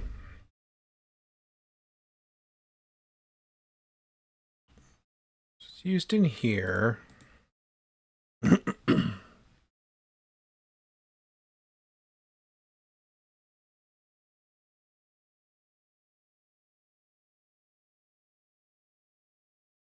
our layout builder.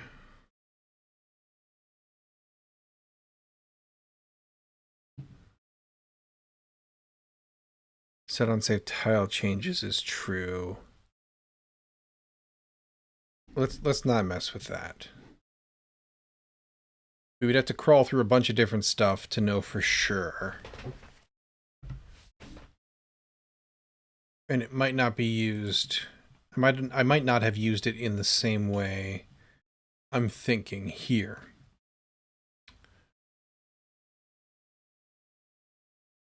Could do.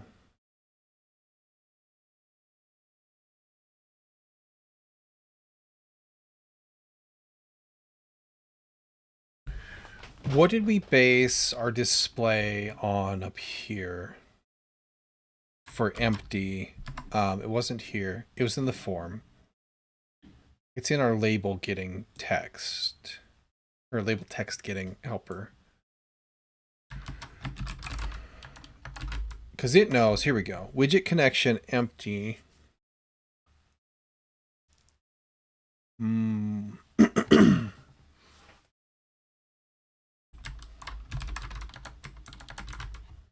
Get empty. Ah, yes. Okay. We gave ourselves a helper. There we go. We can do that instead.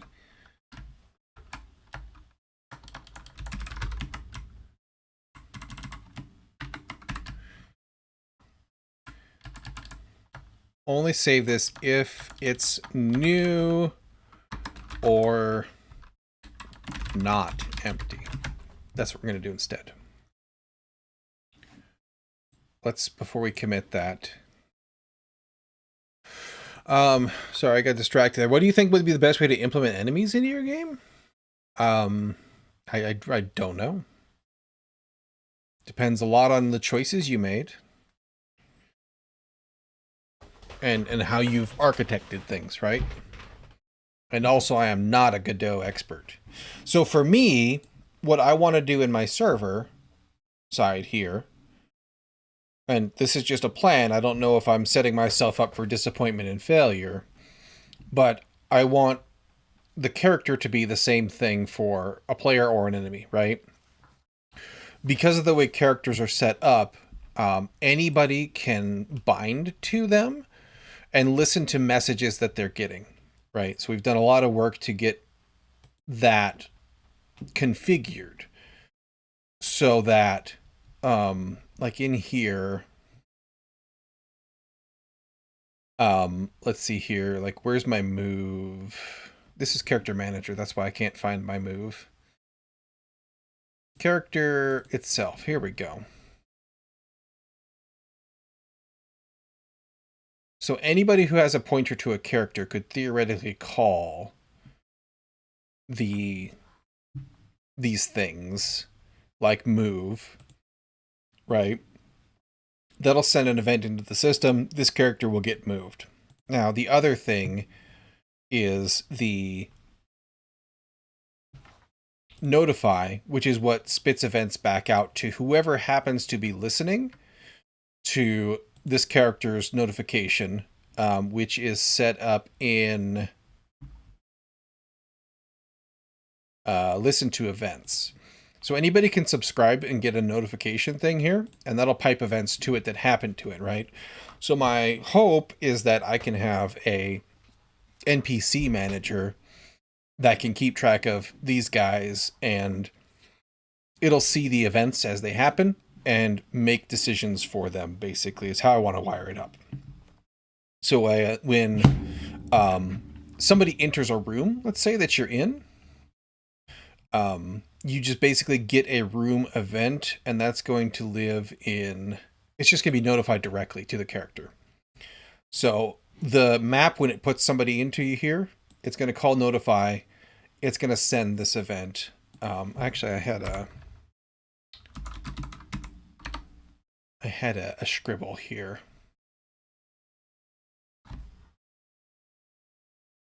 Open existing.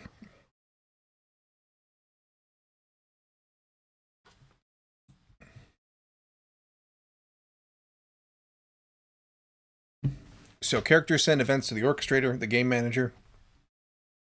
It's going to dispatch them to the handlers, in this case, world manager. It's going to do things, and it's going to actually, the map here is going to directly call all of the occupants of a tile. And they're going to say, hey, here's a character event, and I have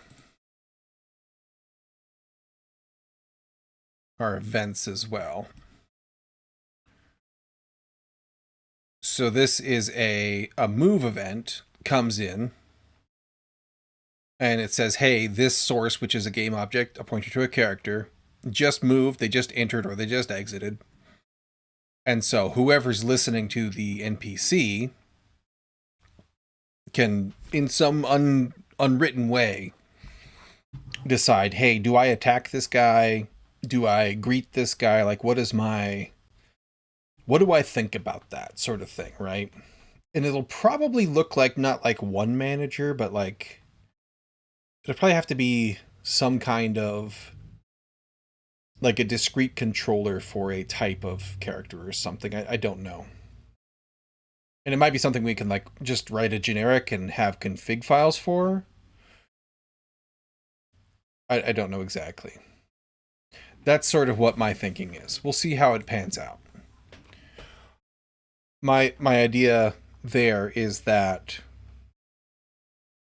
like, one of the things I hate in games is when NPCs don't follow the same rules as player characters do.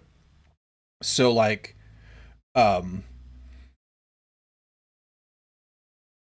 your like skills aren't equally applicable or something like that, right? Like, if you have like a confuse effect, let's just say, I don't like loss of control effects, but if you have a confuse effect that only works on a player, well, then anything you've invested, like the money you spent to buy that, or the time you spent to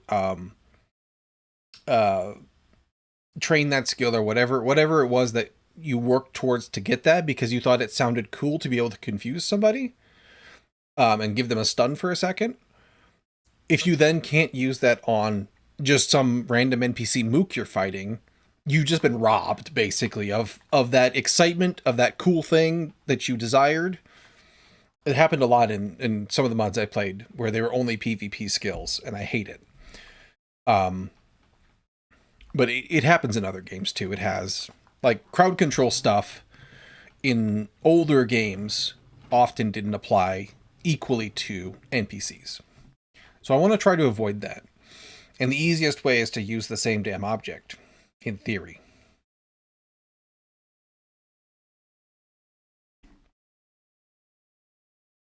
Okay. So, I was testing this guy because we just made that change. We'll go into the test map.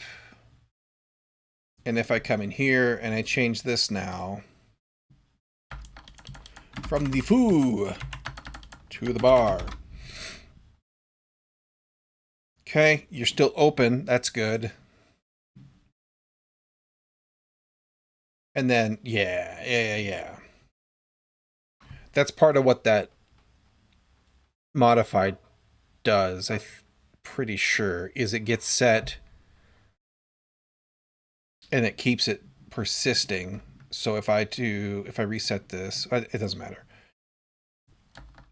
If I change a thing and I hit apply, it stays open, even though I, under the hood, reselected this to refresh all the data. All right, reset you, clears my selection. They open back up, collapsed. Cool. All right, I think that fixes that. We should probably also, just to be extra sure,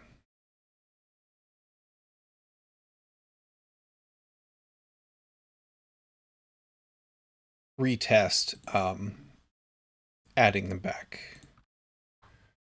So, ordinary hallway. We add you, we change our mind, we click apply with the empties. We don't have them in here. Cool. Very good. Gotta go see you. Huh? Have a good one. I hope you made some progress. Okay. When do I stream next? Tomorrow. 10 a.m. Central Time. Alright. Reset that. Good to go. And I need to commit my fix. Try to be there. Cool. Look forward to it. Have a good night. Hydrate. I still only have hydrate and caffeinate. There we go.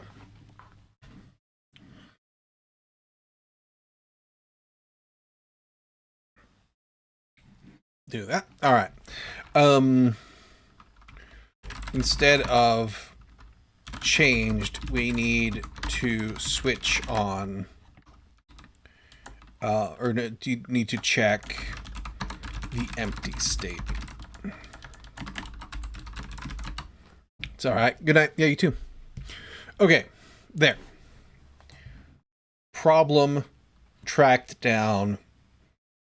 Let's go take care of merging this guy. And that's actually going to be close to... We got to go on... That's fine. Okay. Close to time, actually. Let's go here. Yep, compare and pull. Create the pull request.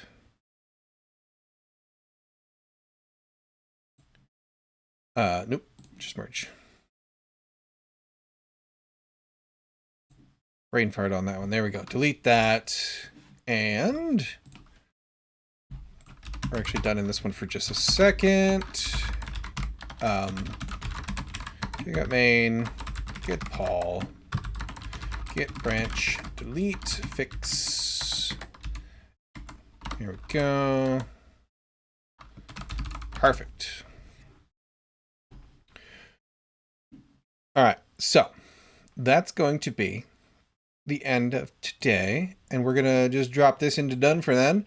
I think this will be tomorrow's job. We're gonna go ahead and get these DC things in there and get all that going away, or back in place with new stuff. So thank you to everybody who came to hang out. It was good to see those of you who are returning viewers. It was good to meet those of you who are new. I do this thing, like I was just saying, for about 4 hours a day, 4 days a week, starting on Monday and ending on Friday. So if you like this kind of nonsense, show back up tomorrow, and around 10 a.m. Central, I'll be here doing it again, and I'd love to see you. If not, you guys have yourselves a great week anyway. Great weekend, I should say. And week too, whatever. But yeah, I'll catch you